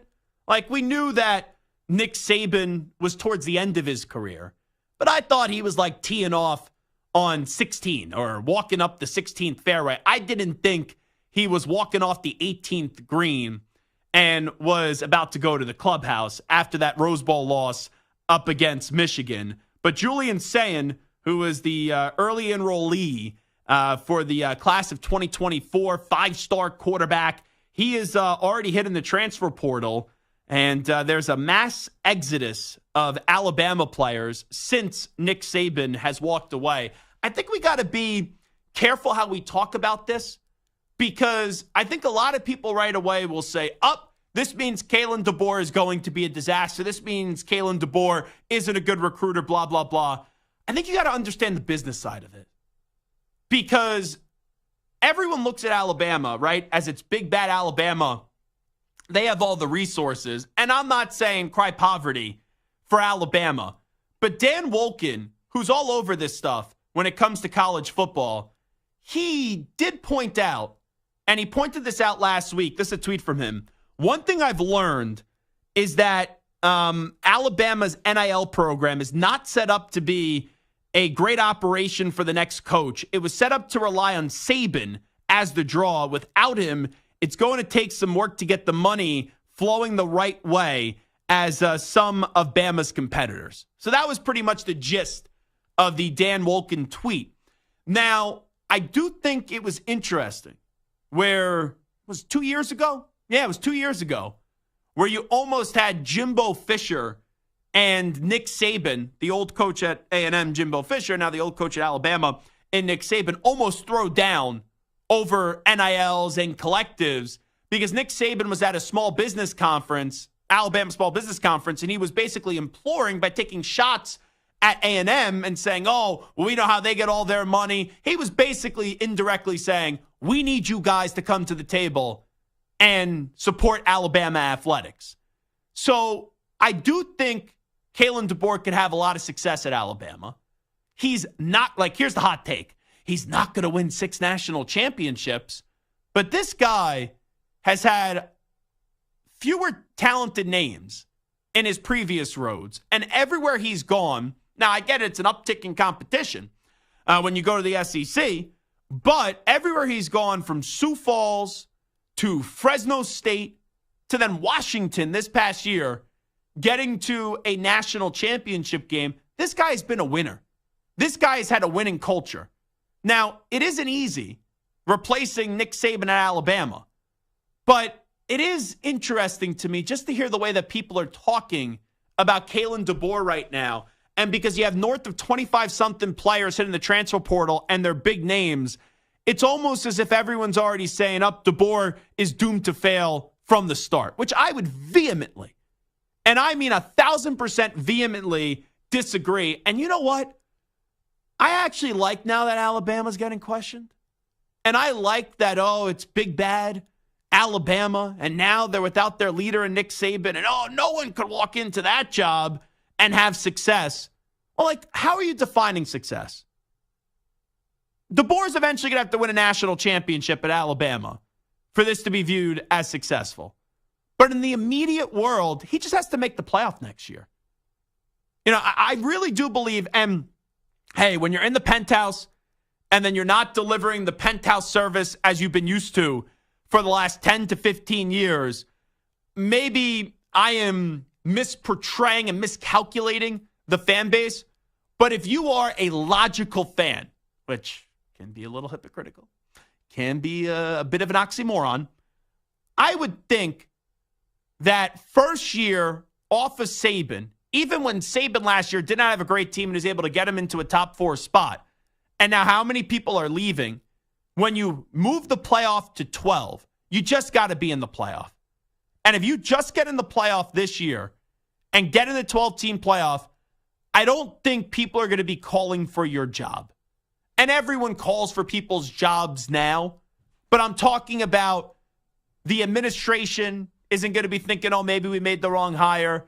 And I think the majority of the fan base will say, okay, I could live with those results in year one. But I really hope that Kaelen DeBoer makes people eat their words, because it's crazy. You're not even giving this guy a chance. He's been on the job for a week. And you got 20-something people, 25-something people already in the transfer portal, 5 stars, 4 stars. The world is falling. It's coming to an end. Alabama's going to be fine. It's not going to be as great as what it was the last 10 to 15 years. You can't expect that. Saban is one of one. But can DeBoer one day win a championship at Alabama? I don't see why not. He just took Washington to a national championship game. And not only that, he beat Texas, a team that Alabama, with the great Nick Saban, no disrespect to him, where Alabama couldn't beat Texas this year, and Alabama had them in their building. They lost to them by 10 points. So ultimately, you got to hit on the recruits. We know that he could hit in the transfer portal, but I don't believe that all these players jumping into the transfer portal right now is a sign that DeBoer was this bad coach or can't connect with his players. I think anywhere you go, and you've been seeing that. A new coach comes in, you have players hit the transfer portal because now they could go get more NIL money. And when it's only Alabama right now, really with their players, like it kind of feels like in the transfer portal, right, where the window opens, I think it's a 30-day window once you bring in a new coach, where everyone now is going to be plucking at the Alabama players because of how great they are with the recruiting rankings and all of that. And these other schools are going to try to fine-tune their rosters with these players. So I would really, really, really advise that Alabama fans, and I know they may not want to hear this, I know right now it seems ugly, but you got to take a chill pill. And you got to have some patience here. You have to have some patience. And this time next year, if Alabama didn't make a 12-team playoff, you will have every right to criticize the hire. But after 1 week on the job, you can't be sitting there and saying that right now, oh, the sky is falling, the world is ending. I know that you're still upset and in mourning after Nick Saban has walked away, but you got to trust that Bama will find a way to get it right. And I know people are going to call in, oh, it's Paul Bear Bryant, it's Nick Saban, and then, you had a big stretch in between of just, not great football. I know you had some other coaches win, things like that, but it's just like you got to be a little bit realistic. You can't think that DeBoer's going to be Saban, but DeBoer not being Saban doesn't mean that he still can't be successful. Now, to Ohio State. Ryan Day is bringing in Bill O'Brien. I will also push back on some of the criticism of this too. Like, people look at Bill O'Brien now like he's a big fat joke. I don't think that's the case. Bill O'Brien did not have a good year this year in New England. I don't think any offensive coordinator would have had a good year this year in New England with the lack of talent that they had. You need talent to have success. You can only be a good coach, and that can only take you so far. You don't have the horses, you ain't going to find a way to have any big-time success. But O'Brien did a really good job in tough circumstances at Penn State. And I know the end of his tenure was really ugly in Houston, but they were in the playoffs 4 or 5 times. So it wasn't a complete disaster. There were some really good memories before you had bad memories. And now you're getting a former college head coach, you're getting a former NFL head coach, and a coordinator to call your plays in Ohio State. I think that is a good move by the Buckeyes, but when we talk about success for Alabama next year, just making the college football playoff, for Ohio State, you got to beat Michigan this year. You have to. You don't beat Michigan this year, Ryan Day deserves to get fired, even though he only has 7 or 8 losses attached to his name. But Michigan, in all likelihood, is not going to have Jim Harbaugh. I think Jim Harbaugh is going to be a NFL head coach. We know Gerard Mayo's now the coach of the Patriots. Antonio Pierce got hired today by the Raiders, so they're finalizing that deal. A lot of people think Harbaugh will wind up with the Chargers, but you got to find a way, especially if Harbaugh leaves, to beat Michigan, especially when Michigan won't have McCarthy next year. That he's off to the NFL. They don't have Blake Corum. Chris Jenkins now going off the NFL as well. This is going to be a totally different roster. And even though Ohio State lost their best offensive weapon in Marvin Harrison Jr., it doesn't matter what these rosters look like. I don't care what else Ohio State does the rest of the season. It is an absolute failure. And I say this as someone that is a fan of Michigan. It's an absolute failure for Ryan Day next year, bare minimum, if he doesn't beat Ohio State. And if he doesn't beat Michigan. And if he doesn't beat Michigan next year, you think the calls the last 2 years have been loud for him to get out of a job. Michigan doesn't have Harbaugh and you still can't beat him? Man. And I know they didn't have him this year on game day, but they had him throughout the week.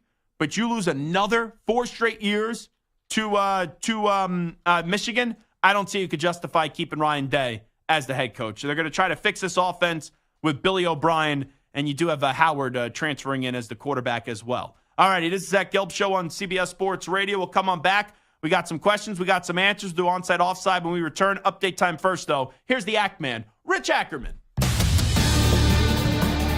CBS Sports Radio.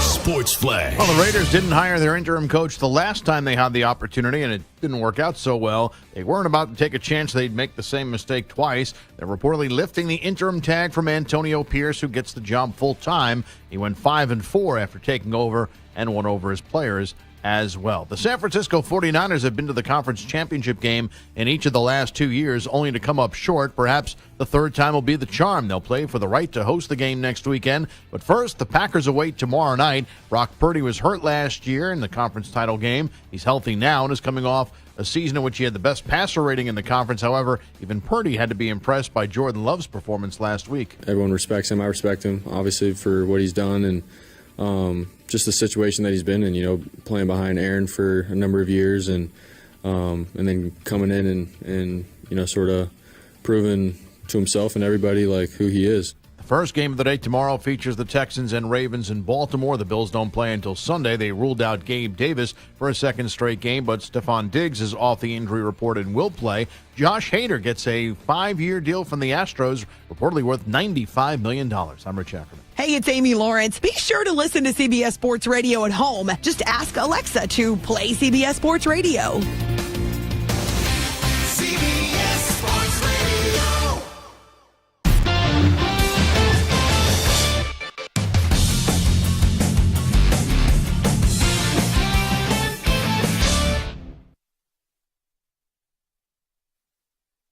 You're in a 5-minute break.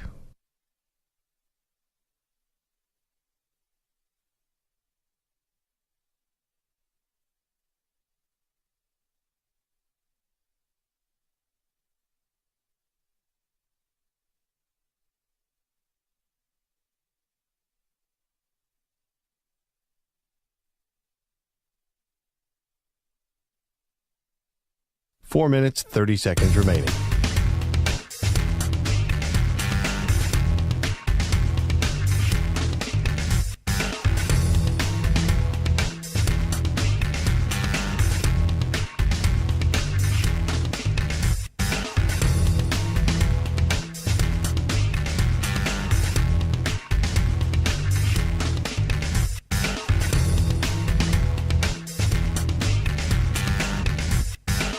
Four minutes remaining.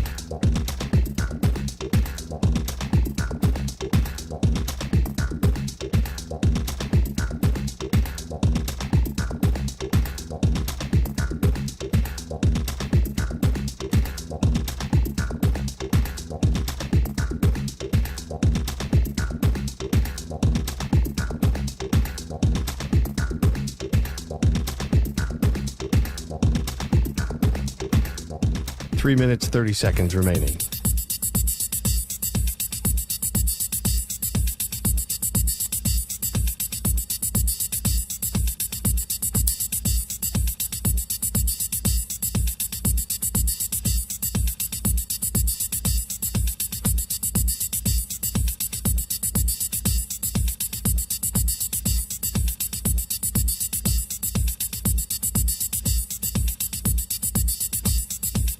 Three minutes remaining.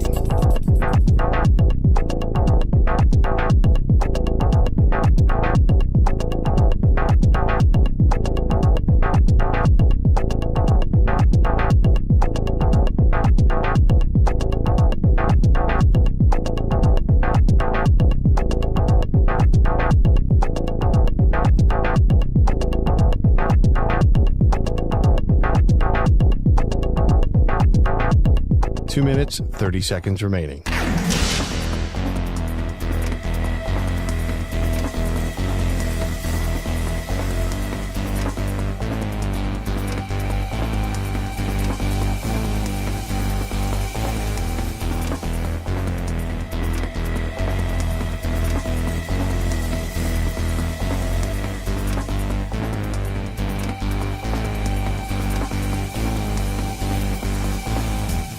Two minutes remaining.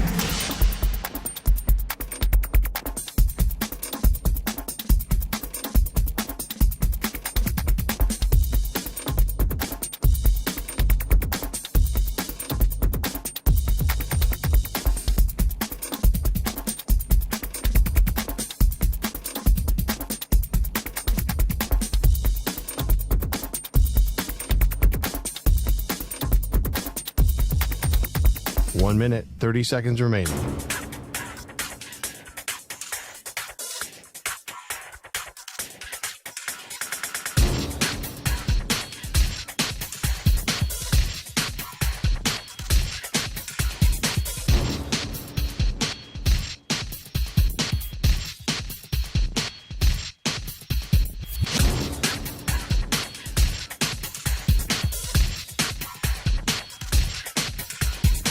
1 minute remaining.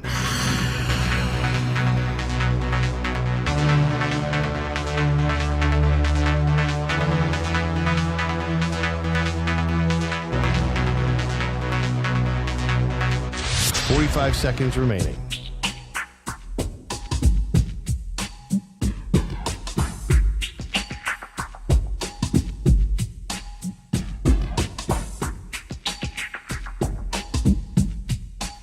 Seconds remaining.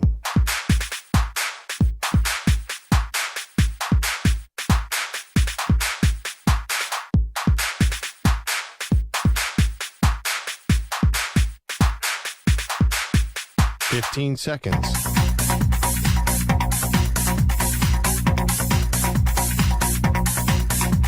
Break ends in 5 seconds.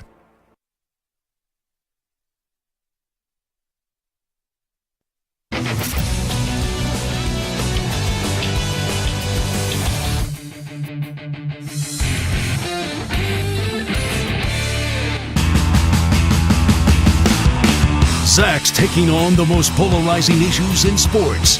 Which side of the line of scrimmage will he end up on? Offside. Defense number 69. It's Onsides, Offsides with Zach Gelb on CBS Sports Radio. Alrighty, onside, offside time on CBS Sports Radio. Moist Mike, what do you got cooking up today? Now, the Ravens prepare to host the Texans this weekend. John Harbaugh says that Mark Andrews' status for the game is, quote, still up in the air, though reports do say that's unlikely that he'll be activated for the game this weekend, and more likely that if they move on, he'll be ready for the AFC title game. However, Andrews has missed the past 6 games after suffering what many thought was a season-ending ankle injury. Onside, offside. If Mark Andrews is healthy enough to play, it would make a major difference in this game. I'm going to say offside on this one, and I don't expect him to play. I know you preface it saying if he is healthy enough to play, it would make a major difference in the game. I don't know what to really expect when there's that much rust to knock off, but more importantly, Lamar Jackson has found a lot of good chemistry with Isaiah Likely. That's been a nice little target for him as of late, ever since the Mark Andrews injury, and they've been able to make a connection. So this is not poo-pooing on the Texans. The Texans have had a phenomenal season. They've done more and then some than what anyone could have imagined out of them. But to beat the Texans, I don't think it's a necessity to have Mark Andrews on the field. So when you say if Mark Andrews is healthy enough to play, which we don't expect him to be, it would make a major difference in this game. I would say offside. Offside. As we mentioned yesterday, Cliff Kingsbury is interviewing for the Bears' vacant offensive coordinator position, and many think it means Chicago is targeting Kaelen Williams with the top pick. Onside, offside. Kingsbury would be a good fit with the Bears, even if they do stick with Justin Fields at quarterback. It's a good question. I'm going to say onsides, and the reason why I'm going to say onsides is I think you could do a whole lot worse than Cliff Kingsbury for an OC, regardless of who the quarterback is. He's clearly, as a head coach, has his flaws. His teams start off really good, and then down the stretch, they just break down right in front of your eyes.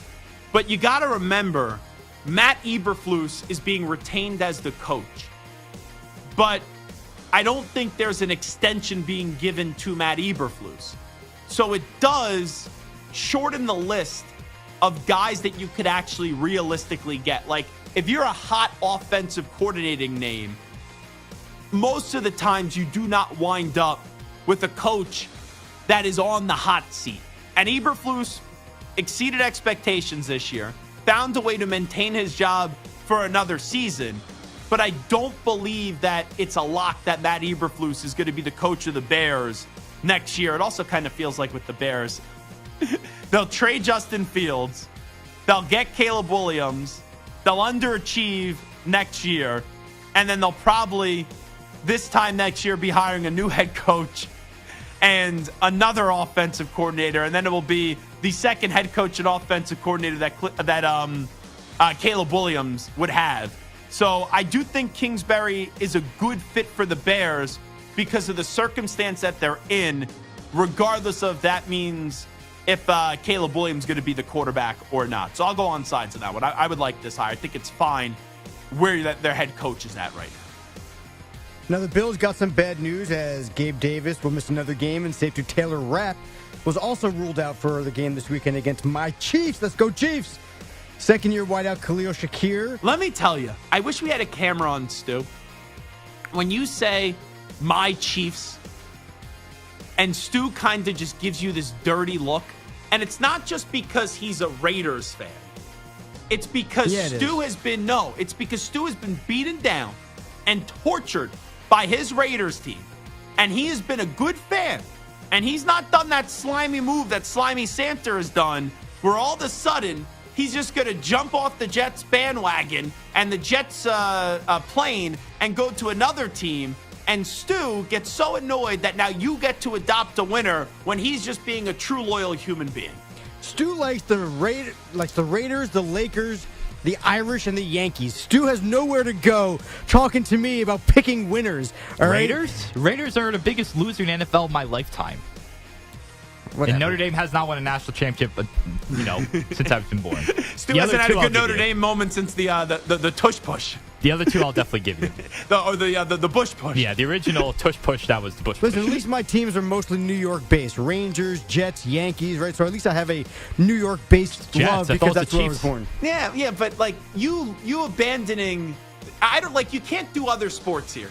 When it comes to football, you abandoned a bad franchise and latched on to the Kansas City Chiefs. Yeah, I deserved it. No, but I'm saying, all Jet fans deserve to have a fun year. But that's why I get why Stu hates your guts. You pick one team. You know what? If I picked the Cincinnati Bengals, if I picked the Bengals, or if I picked the Ravens, he wouldn't care. He's pissed because I picked the Chiefs, and the Raiders are our doormats, and they're embarrassed by us every year, and they're jealous of us. That's why Stewart is pissed. He doesn't care that I left the Jets. He cares because I picked the Chiefs, and he hates me for that. Dude, do me a favor here. He just said that the Chiefs treat the Raiders as a doormat. Wasn't there a game on Christmas, I think, where the Chiefs played the Raiders? Yes. Who won that game? Refresh my memory. That'd be the Raiders that won that game. You want to point to some random nonsense regular season game that doesn't matter? We still won the division. We're still in the playoffs. We're still the defending champions. Fine, you won a regular season game. No. Whoop-de-doo! You're not the defending champion. You weren't a Chiefs fan last year. I am now, so I get to call it. You're basically like a Chief virgin. You haven't had any of the success yet. I was rooting for the Chiefs in the Super Bowl, so I guess I kind of won that. You're a championship virgin. That's what you are. All right, I mean, my Yankees have a few, so at least I got a couple of those. The Rangers got me one in '94, so I got that too. Don't go to the other sports. We're just talking football. Yeah. We're just talking football. You know what? I may or may not have been alive in 1968, so I may or may not have seen that championship. Gotcha. Anyway.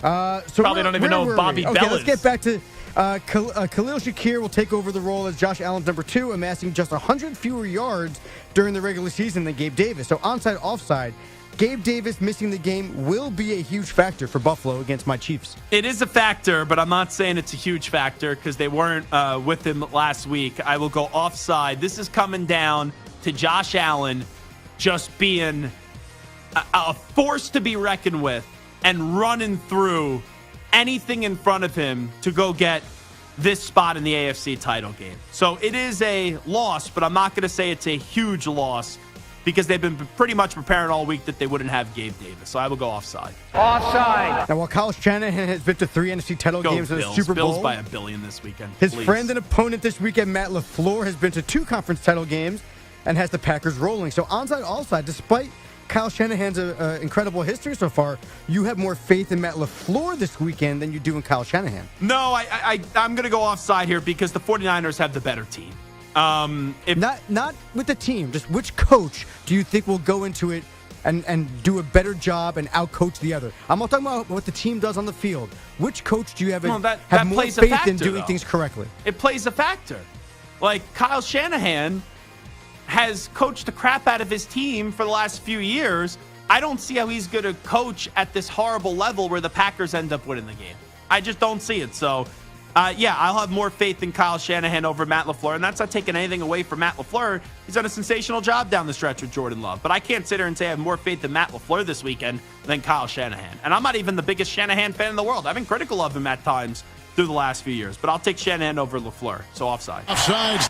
Now, during the week, former Washington coach Jay Gruden got into a little bit of a kerfuffle or beef with former QB Robert Griffin III, culminating in Gruden saying, quote, "You weren't good enough. Kirk was better," meaning Kirk Cousins.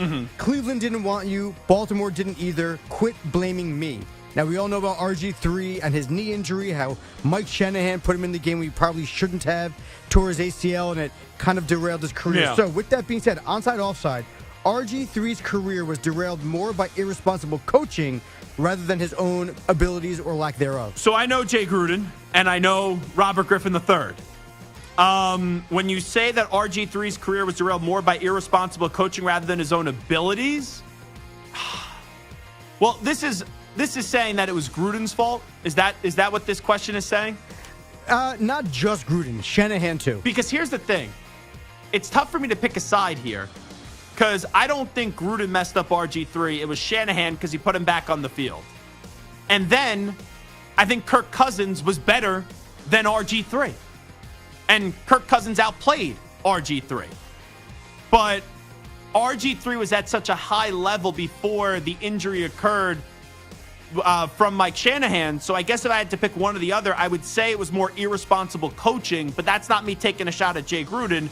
It was the injury management of the at the time the Washington Redskins. So RG3's career was derailed more by irresponsible coaching rather than his own abilities. It's kind of a mixture of both, but I'll go onsides, but not the coach that he's feuding with right now. The transfer portal is basically out of hand, and it's going to get even worse potentially. 11 states and now the DOJ, the federal government, is suing the NCAA to allow players to transfer as often as they'd like without having to sit out a year. Right now, the current rule is you can transfer once without sitting out. Any subsequent transfer, you have to sit out a year. Onside, offside, players should be allowed to transfer as often as they want without having to sit out.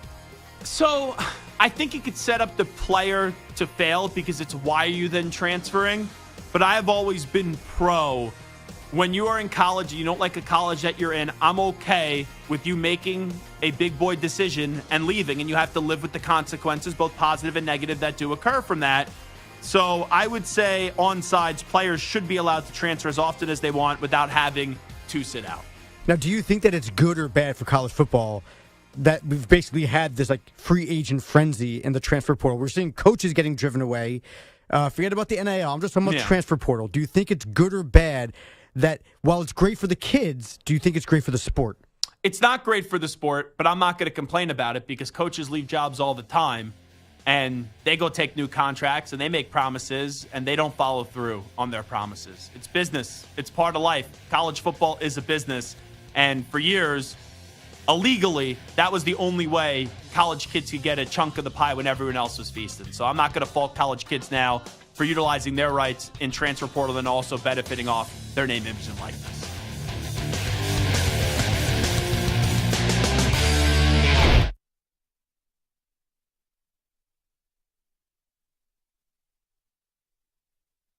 You're in a 5-minute break.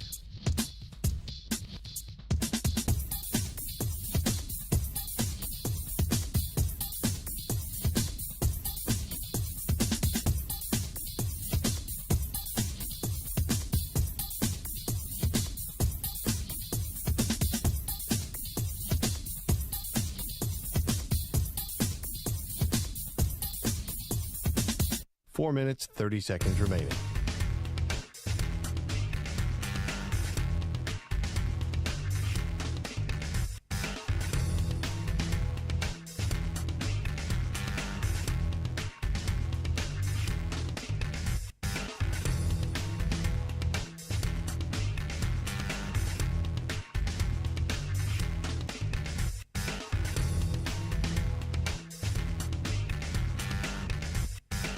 Four minutes remaining.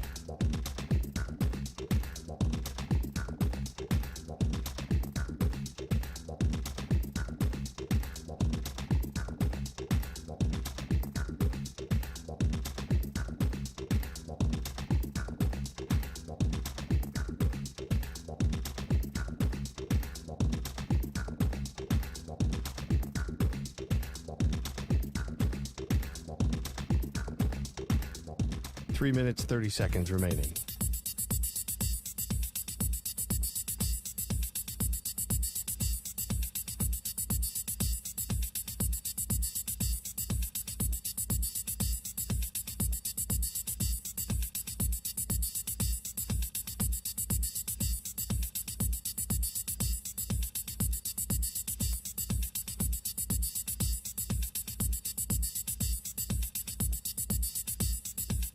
3 minutes remaining.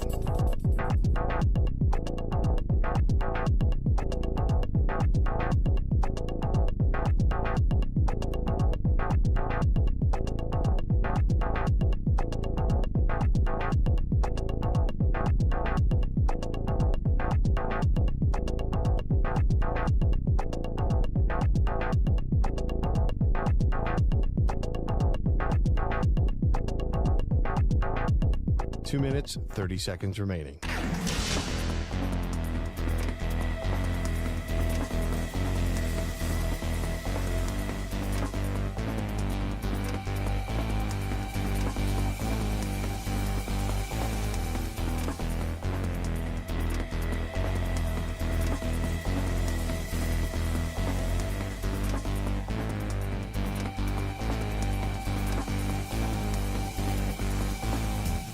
Two minutes remaining.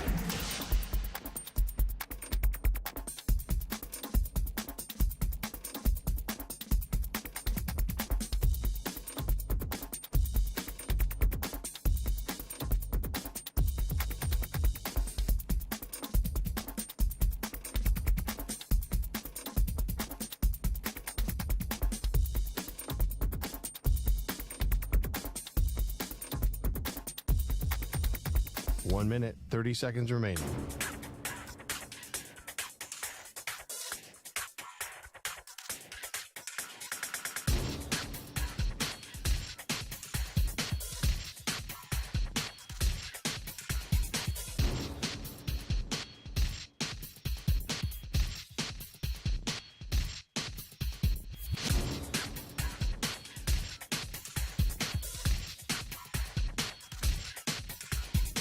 One minute remaining.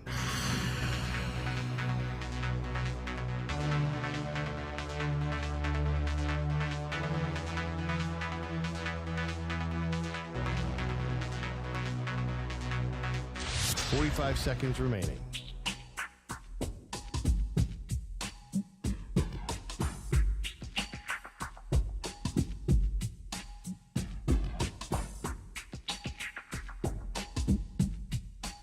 Seconds remaining.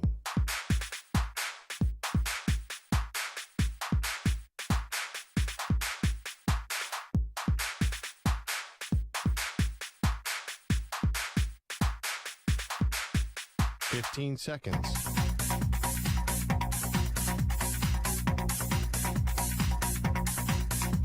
Break ends in 5 seconds.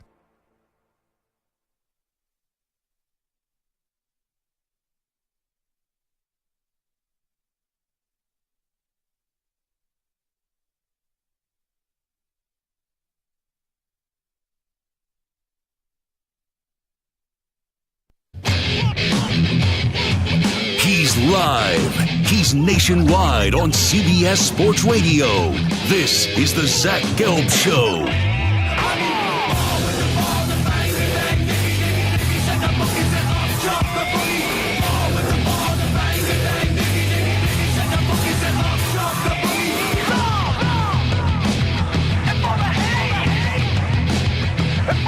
Here's your host, Zach Gelb.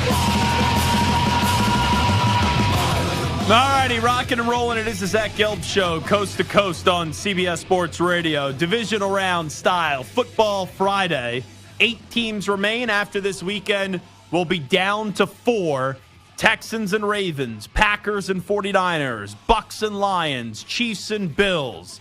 We'll make our picks coming up 20 minutes from now with Ryan Horvat from BetMGM tonight via BetQL. The other big news of the day is that Antonio Pierce is now the guy with the Las Vegas Raiders. They're finalizing that deal. So Gerard Mayo, promoted within in New England. Antonio Pierce takes over midway through the season with the Raiders, ends up getting that job. And I think it's the right move by the Raiders. They could have gone elsewhere. I don't think there were many options that they could have gone that would have justified not hiring Antonio Pierce. Jim Harbaugh would have been one of them. I think Harbaugh has a better option in the Chargers. And you look at Mike Vrabel, that would have been a good hire that you could not say, oh, man, they got it wrong.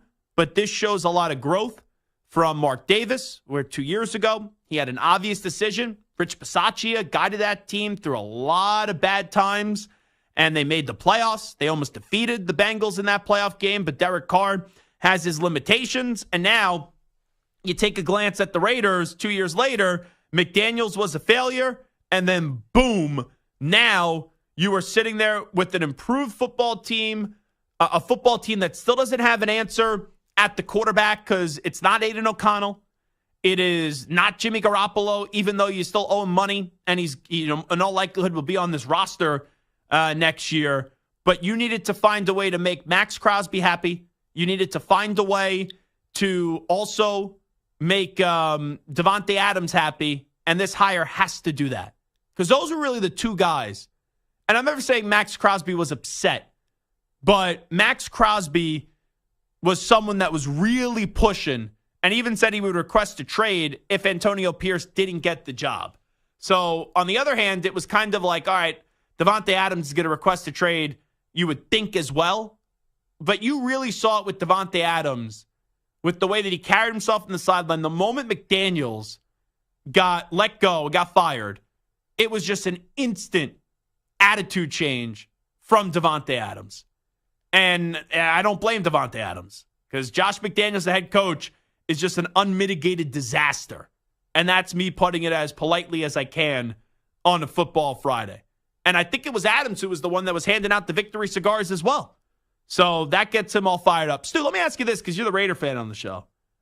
What do you think this means for Josh Jacobs, who is a free agent? And they just, they franchise tagged him last year. It was, they had the whole franchise tag situation. But I remember it was, I forget which game it was. I think it was a nationally televised game where they were talking about, maybe it's against the Jets.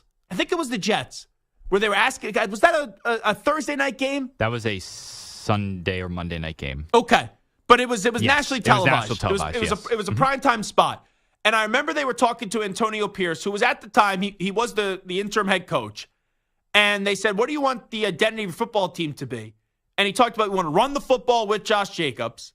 And then the first person that he mentioned on the defensive side of the ball wasn't actually Max Crosby. It was Robert Spillane.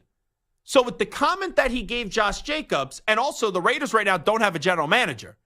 Because that was the other thing. David Ziegler, he got let go when McDaniels got fired because they were a duo together. And then Ziegler, however you say his name, he then basically went to every media member and was like, I didn't want to bring in Jimmy Garoppolo. Nope, I tried to talk Josh out of that, try to clear his name and get him a next front office job. But with what he said about Josh Jacobs, and now Antonio Pierce getting hired first, and now they're going to find the GM that's going to work with him, and that kind of makes me a little bit more optimistic than I was entering the season or towards the end of the season about the future of Josh Jacobs with the Silver and Black.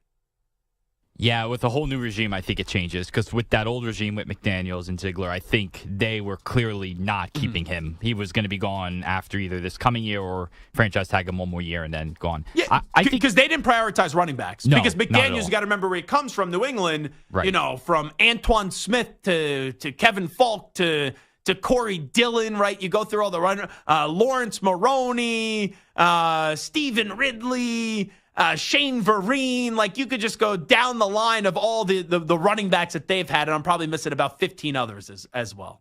LeGarrette Blount, Yeah, I think Jacobs has a much better chance of staying long term. I think I wouldn't put it at 100%, but I'd say maybe it went from 5% to now 70, 75%. That's a pretty big jump. Yeah, I think there's more of a chance he stays long term. So let's say you're able to keep now. Well, Crosby's a Raider. That's not changing. Maybe now you get Jacobs back. I would tend to agree with you. I think the number is a lot higher today. I still wonder how Davante Adams approaches this. I don't think that's a guarantee that he's back. I still think they could trade him. Because of one destination. Yes. Mr. Rogers making a little push for his buddy. But you don't have to trade him. He can make a push. You don't have to trade him. And he can't say that he's ready to move on now from the Raiders because the guy that he wanted to be the head coach ended up getting the head coaching job. He could request it, but if you say to him, we're not trading you, does that mean that Davante Adams becomes a malcontent? I don't think he's willing to do that with Antonio Pierce. I think that would be a bad look in the court of public perception for Davante Adams if he becomes an issue in that locker room when you have Antonio Pierce. But ultimately, that's not the biggest question for the Raiders. You have your coach. Let's see if it can continue. Albert Breer, by the way, is reporting that Tom Coughlin and Marvin Lewis could be a part of the staff.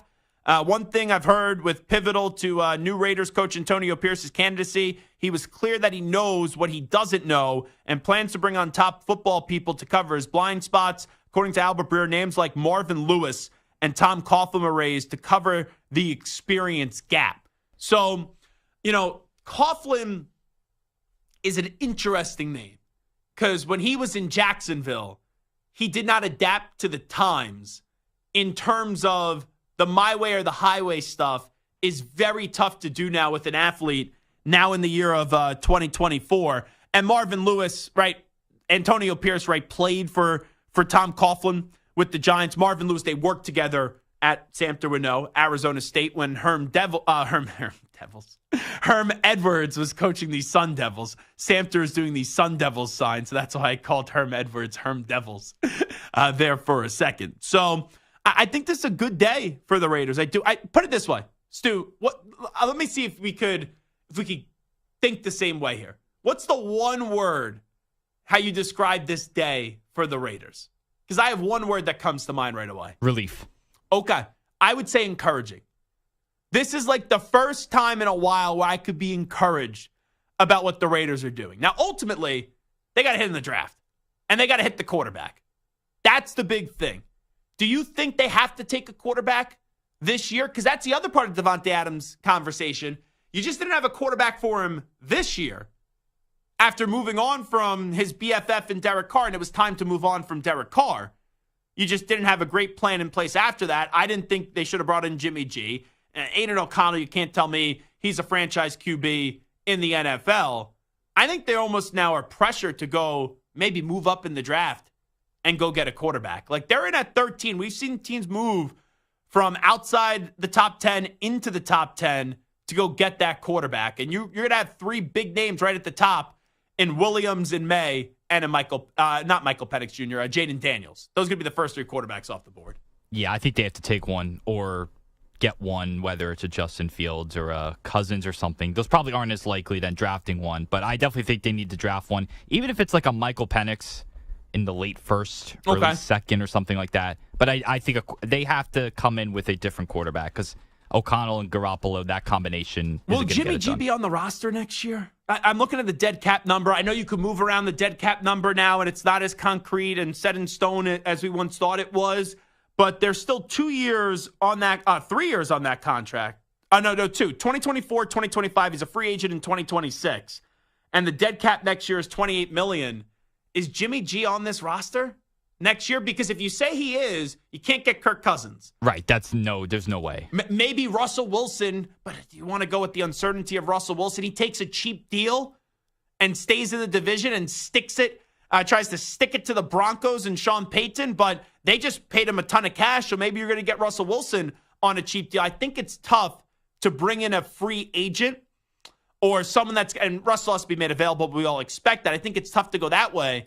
But then if you trade for a Justin Fields, you could kind of get the best of both worlds where Justin Fields, let's just say, still has his rookie deal, and you could wait to extend him and then have the Jimmy G thing play on out. Now, the other part of it, listen, the Raiders have the 13th pick, so the odds of them being able to move up far enough to get this guy is pretty slim. Mm-hmm. But you forget that Antonio Pierce was at ASU when Jaden Daniels was there. Yeah. So you never know. I mean, obviously they had a good enough relationship that Jaden Daniels chose to go to ASU with Herm and Marvin and Antonio. And then once they were gone, he decided to leave to go to LSU. So, I mean, that could be a thought as well if you're thinking about the quarterback there in Vegas. But you're going to have to, like, for example, so Daniel Jeremiah just put out his first mock draft, and the first 3 picks were quarterbacks. It had the Bears taking Caleb Williams, and I think that's what's going to happen. Then the Commanders take Drake May, and the Patriots take Jaden Daniels. So I'm not saying just because Daniel Jeremiah says it's set in stone. We know what Gerard Mayo basically said yesterday. It was that the Patriots are taking a quarterback. he basically said it without saying it. He just like gave you a hint, wink, wink. We're going to take a player at a very important position that's talked about a lot, quarterback. So you're going to need either the Bears to say we're not taking a quarterback, which I don't think is likely. The Commanders, who just brought in a new owner, they just brought in a new GM, Adam Peters, and they're going to have a new head coach. They're going to take a quarterback as well, and they're going to look to make that splash in the draft. And I don't think the Patriots are going to trade off of it, and I think the Patriots are going to take Jaden Daniels. Now, is there another name that could emerge that people fall in love with? Like, I don't think Michael Penix Jr. is going in the top 3. I don't think Bo Nix is going in the top 3. I don't think J.J. McCarthy is going in the top 3. So you're going to have to get into the top 3, I think, to get Jaden Daniels. Now, can I just throw you a little crazy wackadoo idea here? And I don't think this is actually going to happen. Let me hear it. Devontae Adams wants to play with Aaron Rodgers, right? Ugh. Hey, Aaron, we'll give you the 13th pick to the Jets. Rodgers to the Raiders. How fun would that be? Oh, I thought you were saying Jets give up their 10th pick for Adams. You're talking about the other way around. No, I'm saying the other way around. Saleh, goodbye. Douglas, goodbye. Go get Jim Harbaugh and start all over. Yeah, if I have to go through another offseason of Aaron Rodgers, where will he go drama? No, thank you. I thought he was about to not say as a Jets fan. No, not as a Jets fan, as a football fan. There's another offseason of Aaron Rodgers. Will he stay? Will he go? Will he retire? Will he come back? Will he play for the Jets? Will he play for the Raiders? No, thank you. And it has nothing to do with being a Jet fan or being a former Jet fan. I'm just so tired of Rodgers. But you look at the top of the draft. The Giants at 6, the Titans at 7, the Falcons at 8, right? If the Bears are convinced that they want to go with Fields and they think that they can trade back and still get which I don't believe assets, they will. Yeah, but so you think the Commanders and Patriots, no matter what, are going quarterback? Yes, I think the first 3 picks are all going quarterback. And listen, is it possible the Patriots are we really love Caleb Williams, we want to trade up and give a bunch of assets, and the Bears are like, you know what, we're fine with Fields, we can trade back, get Marvin Harrison at 3 and get a bunch of assets depending on what the Patriots are willing to give up? Could they move back even farther to 6, 7, 8 with the Giants, Falcons, or Titans? Sure. If they really believe that Justin Fields is their guy, the amount of assets that they can add to that team and give Justin Fields offensive line help, right? 6, 7, 8, there's good offensive linemen in this draft. There's a bunch of good receivers. You and I were talking about it with Odunze and Neighbors. Yeah. There's guys that they can get and the best in those one, slots. Marvin Harrison Jr. Yeah, and they'd miss out on that. But like we said, there's a drop-off from Marvin Harrison to the other guys, but there's still enough talent that they can get a couple really good players in that top 10 if they needed to. The only thing is, I think the Bears, they didn't say it, but how Mayo basically said something without saying it, that's kind of the same vibe Mayo I got. Said it. He didn't say it without saying it. He said it. No, he didn't physically say we are taking a quarterback, but he basically wrote the script and said, okay, somebody else read what I'm trying to write. I think Ryan Poles did something very similar when it came to talking about Justin Fields. See, I think that you read it much differently than I do. When I heard Ryan Poles, I heard him. And I don't have great reading comprehension. I was terrible at that. Well, reading it verbally, hearing it differently. When Ryan Poles said what he said, that we're in an interesting position, I took that as a smart GM who has all the chips, and he knows that guys are going to want to move up. Right? This is a year where you have a quarterback that guys are going to want. Right? This isn't a year where there's a quarterback that it could be this guy, could be this guy. I really don't care. This is a year where guys really either want Drake May, Caleb Williams, or Jaden Daniels. Teams are going to give up a king's ransom to get them, right? This isn't moving up a spot to get Mitch Trubisky like the Bears did a few years ago. This is potential franchise caliber players here.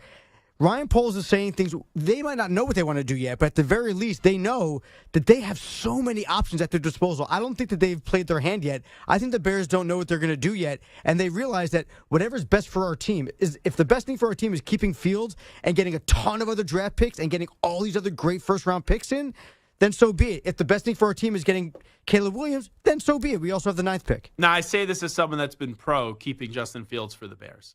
I think it's an 80% chance. Maybe even an 85% chance that the Bears are taking Caleb Williams. How much do you think the reports and rumors about what Caleb Williams is going to demand and ask for we know that he can't get ownership stake. It's illegal in the NFL bylaw, so that's off the table. But just all the other kind of demands and all the other kinds of things, the way he's going to play hardball, maybe pulling Eli Manning or John Elway. I think Caleb Williams likes the drama and he likes the attention. I think that's why he waited until the last possible second to declare for the draft. But there's a difference in having that drama, having that attention, and actually going through with it. I don't think that's going to impact the Bears' decision. I do think Caleb Williams is going to wind up with the Chicago Bears. Just real quickly to give you just how crazy this Jeremiah mock draft is. I say this in a good way, crazy. Bears 1, Williams. Commanders 2, May. 3, Patriots, Jaden Daniels. 4, Cardinals, Marvin Harrison Jr.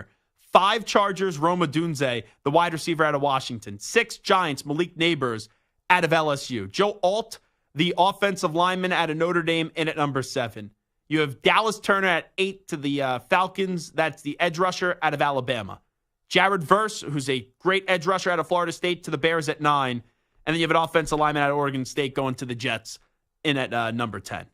How do you say that name? Talise Fuaga? Yes. Yeah, you have no clue. No idea. But see, I've read a lot of mock drafts. I haven't heard that name. I've heard the guy from Penn State. Well, that early. Right, yeah. I haven't heard him that early, top 10. Yeah. I can't pronounce the guy in Penn State either, but the offensive tackle from Penn State I've heard there. There's a few other offensive tackles I've seen in that top 10, not Fuaga. But what I will say is, I think it's very telling about the direction the league is going in. Now, just because Daniel Jeremiah predicts it doesn't mean it's going to happen. But you have 3 quarterbacks go 1, 2, 3, not surprising. But then 3 wide receivers go 4, 5, 6, back to back to back. And we've seen receivers go back to back to back before, but it's kind of been like that 10, 11, 12 range 2 years ago. And then last year we saw 4 go, but that was in the 20s, late teens or early 20s. But it just shows you now, with the way that we talk about things, it's quarterback, tackles are always there. But after those 2 positions, wide receiver, especially with the money that you owe these wide receivers now, it's become a big point of emphasis as well. And you have 3 great wide receivers early in this draft that will definitely go in the top 15. Maybe all 3 will go in the top 10. All righty, we'll take a break. Ryan Horvat from BetMGM tonight will join us on the other side. We'll do some NFL picks with Horvat next. You're in a 5-minute break.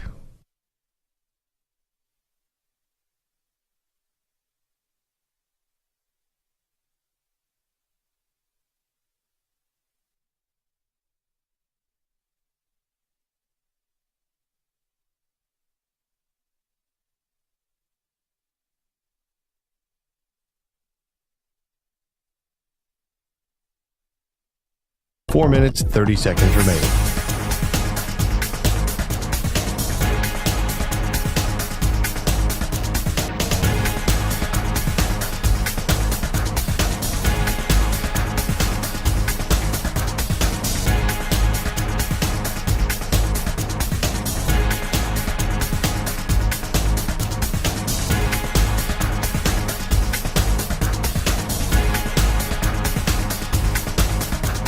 Four minutes remaining.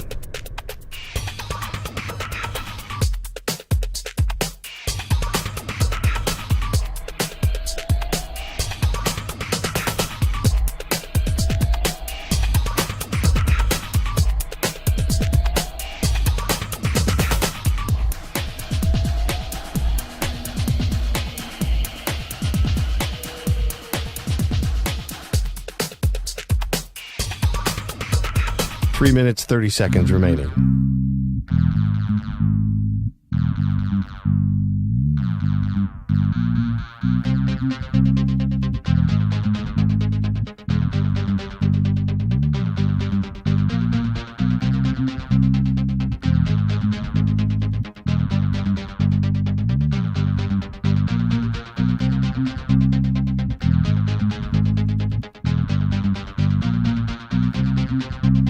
Three minutes remaining.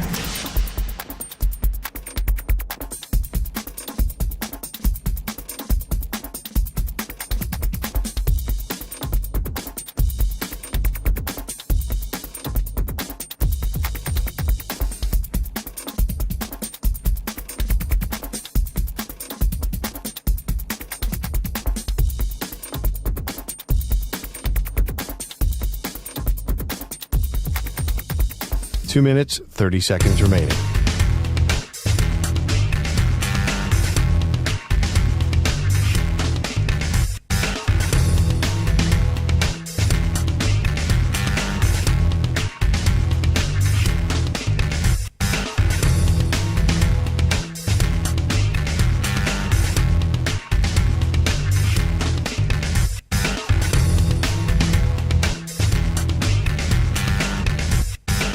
Two minutes remaining.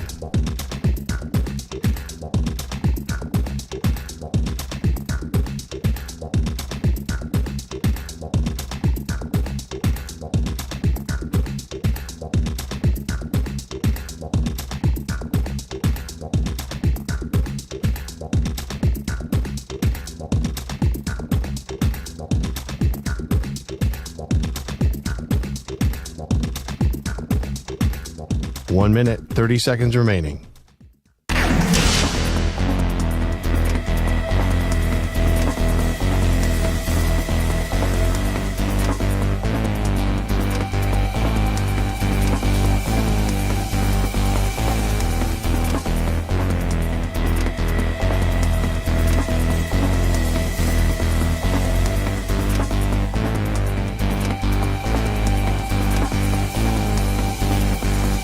One minute remaining.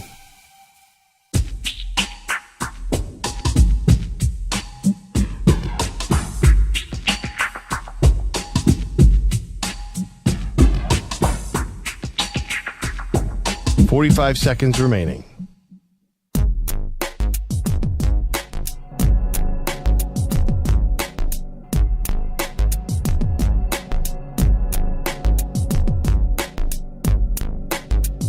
.30 seconds remaining.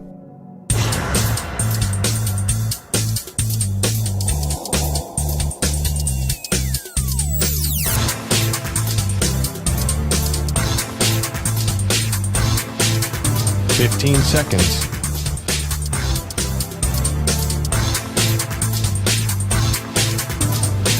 Break ends in 5 seconds.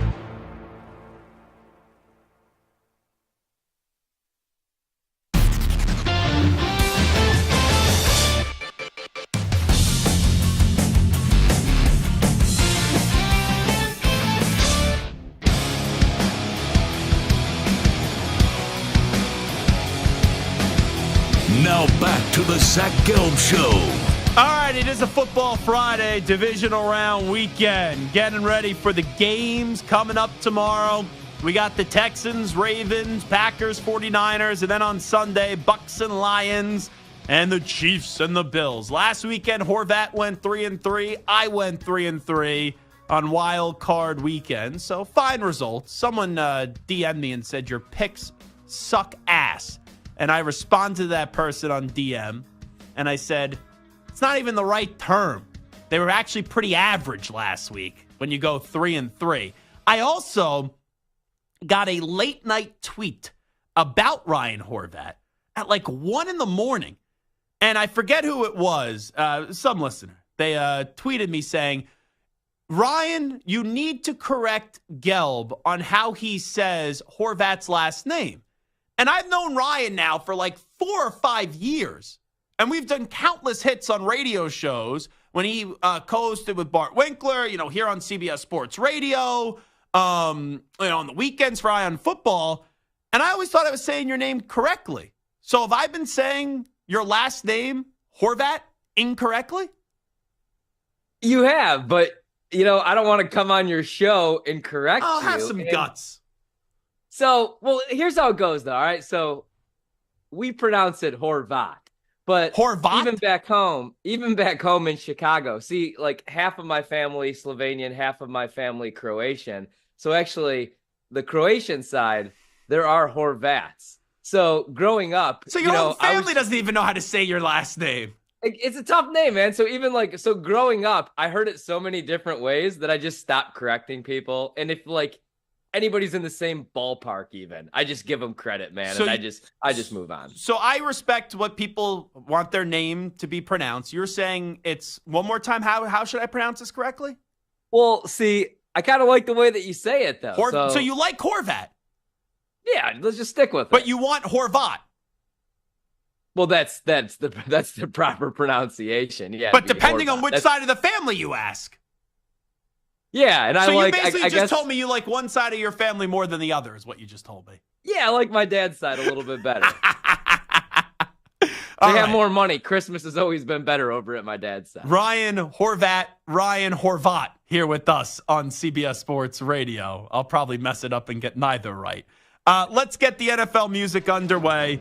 I'll start things off with the Texans and the Ravens. I'll have you go first, actually. I just saw a lot of snow in Baltimore, and the Texans are coming off a very nice playoff beatdown of the Cleveland Browns. I didn't see that game going the way that it did. I thought it was going to be a close game.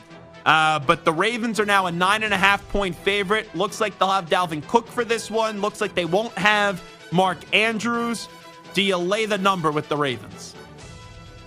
So I do like the Ravens to win the game, but current number, I'm considering Houston, man. If we get back to 10, I'm probably going to take Houston. For show purpose, I'm going to give out Houston. That's going to be my pick. But here's what concerns me a little bit. Like, the Texans last week looked great at home, but you look at the Browns' home-road splits with that defense. They were a much better defense at home than they were on the road. What surprised me is they played the highest rated man coverage, and C.J. Stroud's actually struggled against man. He's been much better against cover 2 and zone defenses, but he absolutely torched that secondary. But now we're asking him to go on the road. I'm about 25 minutes from the stadium. We're actually doing the show remote tonight from home.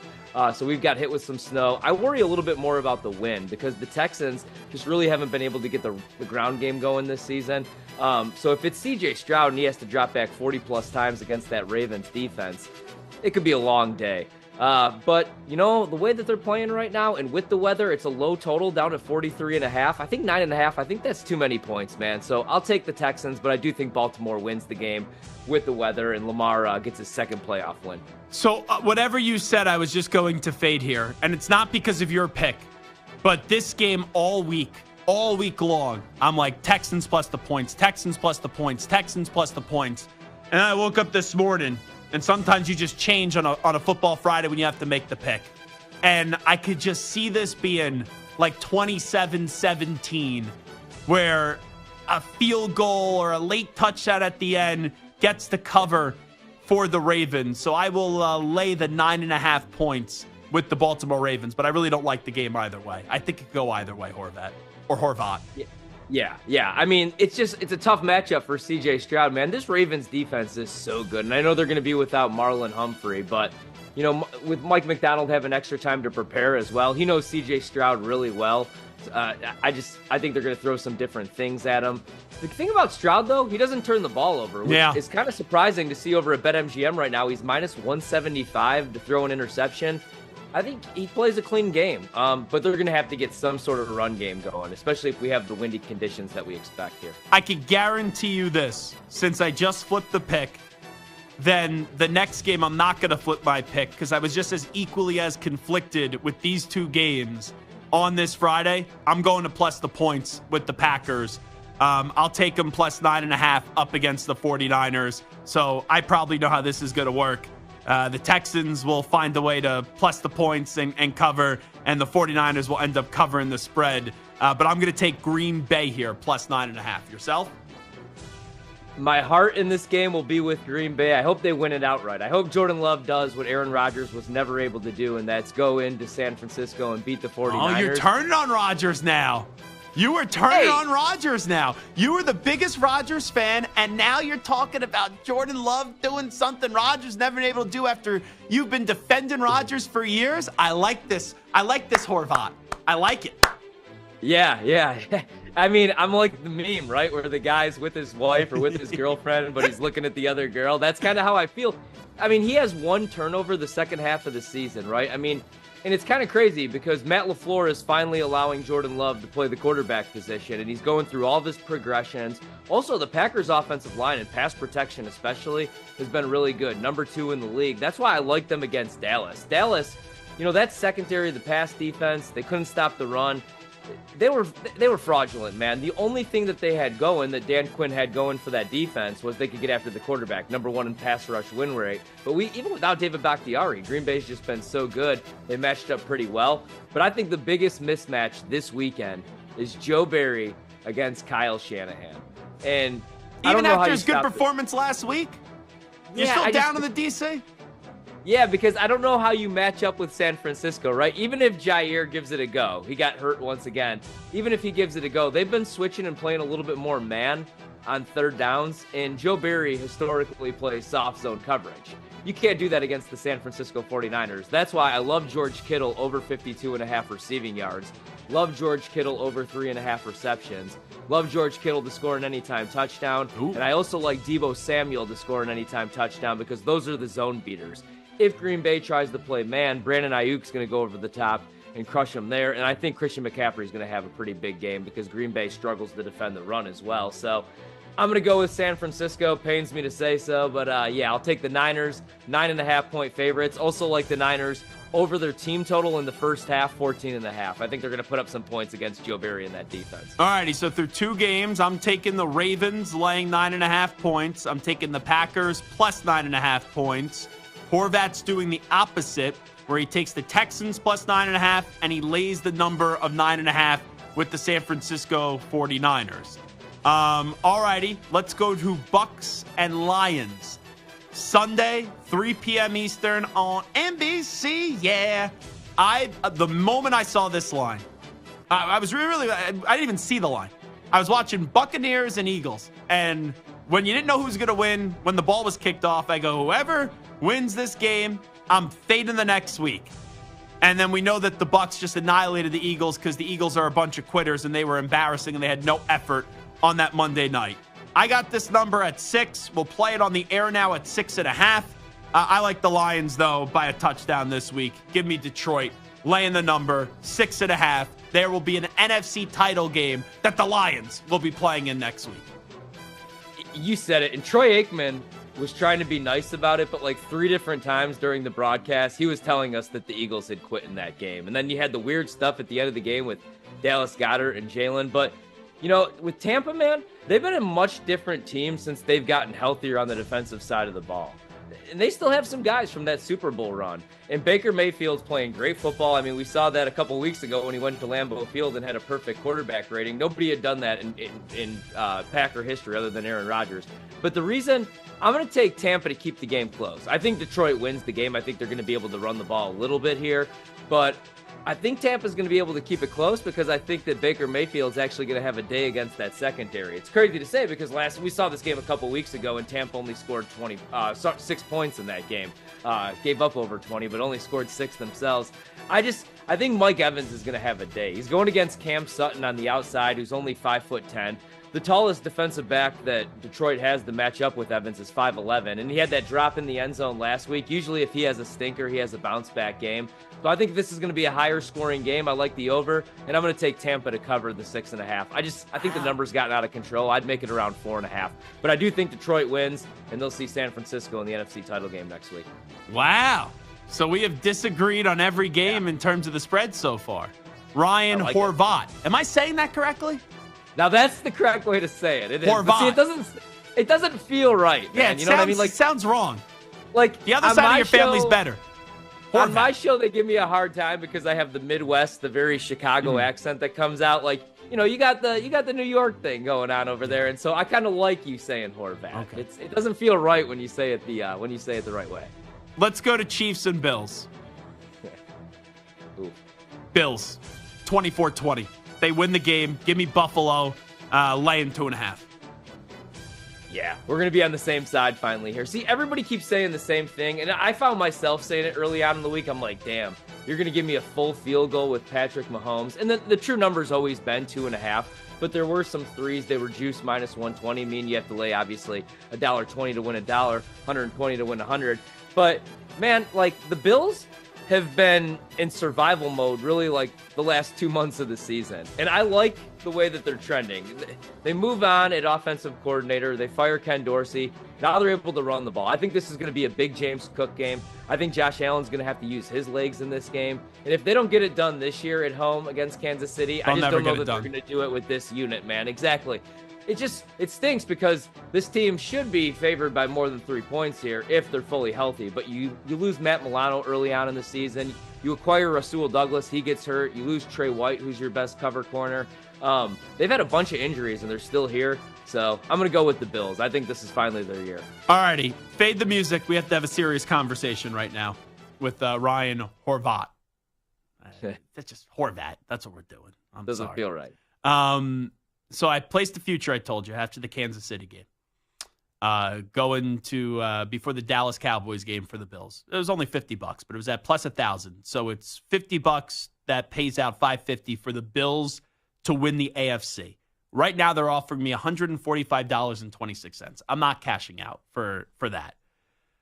Let's say Bills are playing the Ravens next week. What do you think that cash out number is going to be? Just wondering. Next week, so probably you might get up to like $350 to $450. I would say on that. If it's if it's $450 and I'm only $100 away from the grand total payout at $550, I will cash out. What do you think the low is? Oh, at $550. Okay. Yeah. I would say, I'd probably say it's probably $250. I'd say you bump up to $250, probably tops, maybe. Yeah, $250 is probably. Do you take that? Like on a $50 bet, am I taking $250 when they're 60 minutes away from the Super Bowl and I could have $550 in my pocket the next week? See, I wouldn't take it, but what I would do is, that game. But you're going to say fade. I don't bet enough money here to do the fade stuff.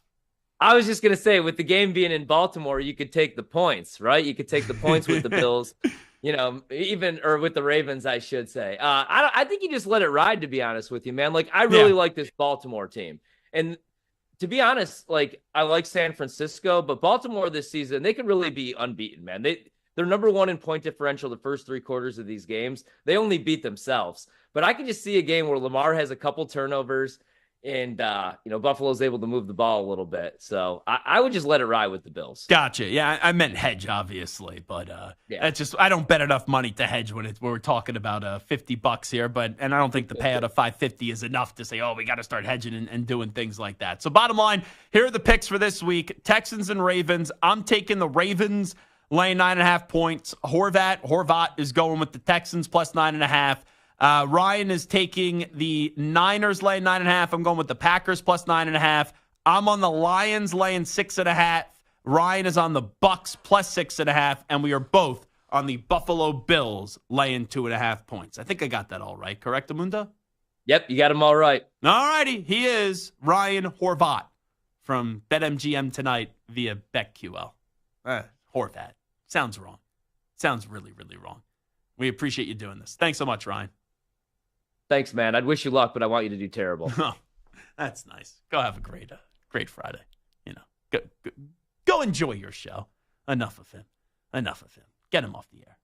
Just makes me sick, that guy. Nice guy, but just makes me sick. Ugh. I hope he has a miserable Friday, honestly. I hope he gets a stomach bug that I just got. All right? I mean, come on. I wasn't able to eat, like, really anything for the last 2 days. I hope he goes through that after wishing me bad luck. That wasn't nice. That wasn't good gamesmanship. It just wasn't. All right, let's get the latest CBS Sports Radio updated with the Ackman, Rich Ackerman. CBS Sports Radio. Sports Flag. Antonio Pierce gave the Raiders a boost after taking over as interim coach, going 5-4, and he's reportedly earned the job full-time. The former linebacker is in talks with the team to finalize a new deal. The Texans have been the NFL's darling this year. They won just 3 games a year ago, and tomorrow will try to get their 12th this year when they face the Ravens in the divisional round of the NFL playoffs. Houston rolled through the wild card, coasting past the Browns. Tomorrow will be much more difficult, though, when they face the top-seeded Ravens. As linebacker Blake Cashman told the Jim Rome Show yesterday, they have to focus on wrapping them up. This team, especially Lamar, but they got weapons all over the field that they're cutting back on the film, and you cut on the tape, they're making guys miss, and that's when you have explosive plays. That's when you have leaky yardage or extra yardage that doesn't need to happen. 49ers will host the Packers in Game 2 of tomorrow's doubleheader. The Bills have ruled out receiver Gabe Davis, but have yet to make a decision on Terrell Bernard. Stephon Diggs, though, is good to go. And the Houston Astros have shored up their bullpen, reportedly signing reliever Josh Hader to a 5-year deal worth $95 million. I'm Rich Ecker. Hey, this is JR. Let's hang out weeknights here on CBS Sports Radio for my show, the JR Sport Brief, 6 p.m. Eastern, 3 p.m. Pacific. CBS Sports Radio.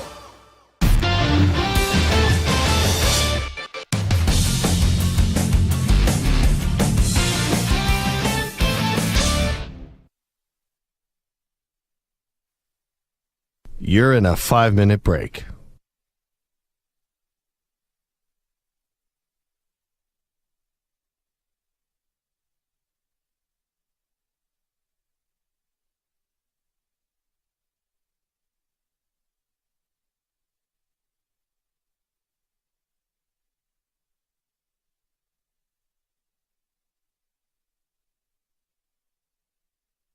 Four minutes, 30 seconds remaining.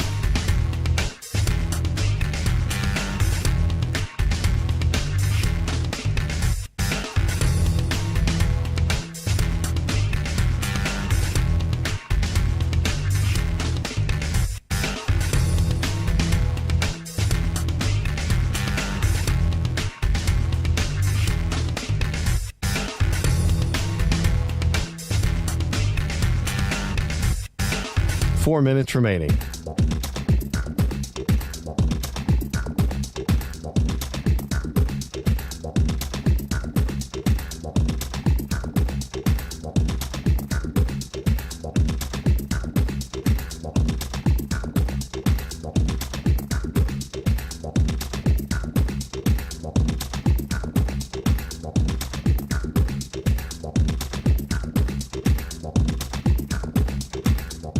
Three minutes, 30 seconds remaining.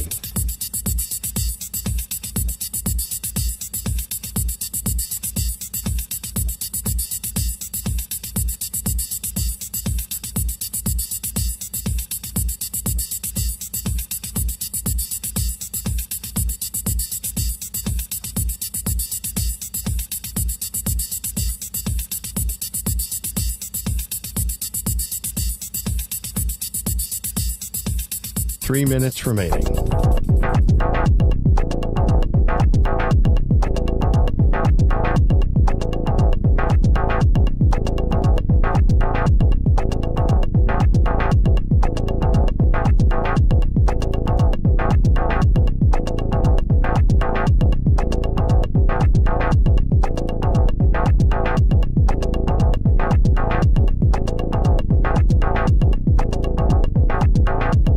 Two minutes, 30 seconds remaining.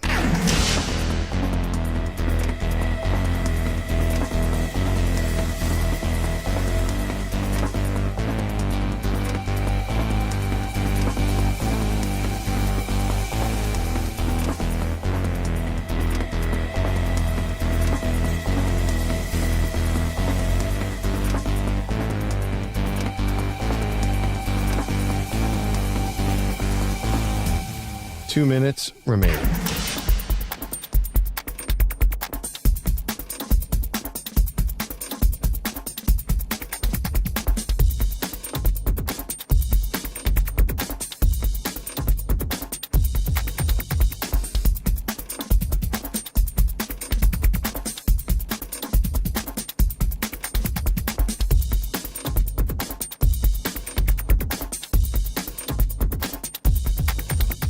One minute, 30 seconds remaining.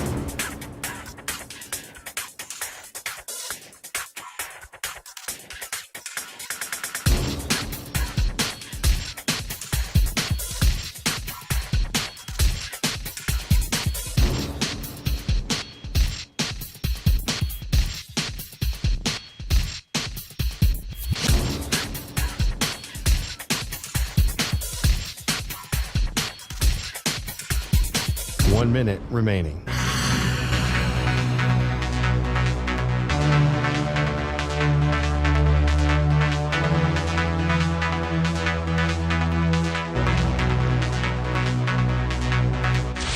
45 seconds remaining.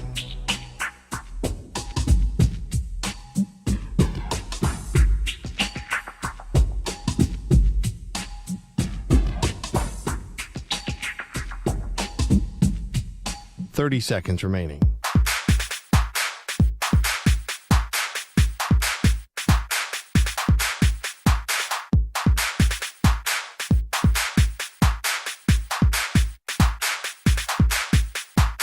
Seconds.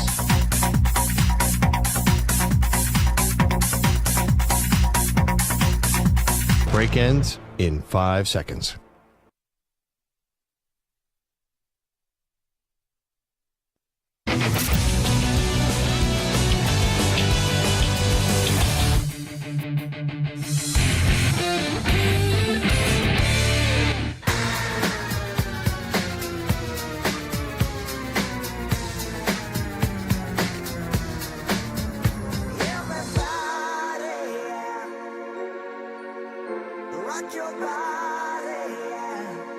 Hey, this is Howie. And this is Nick. We're from the Backstreet Boys, and you're listening to the Zach Gelb Show on CBS Sports Radio. And guess what?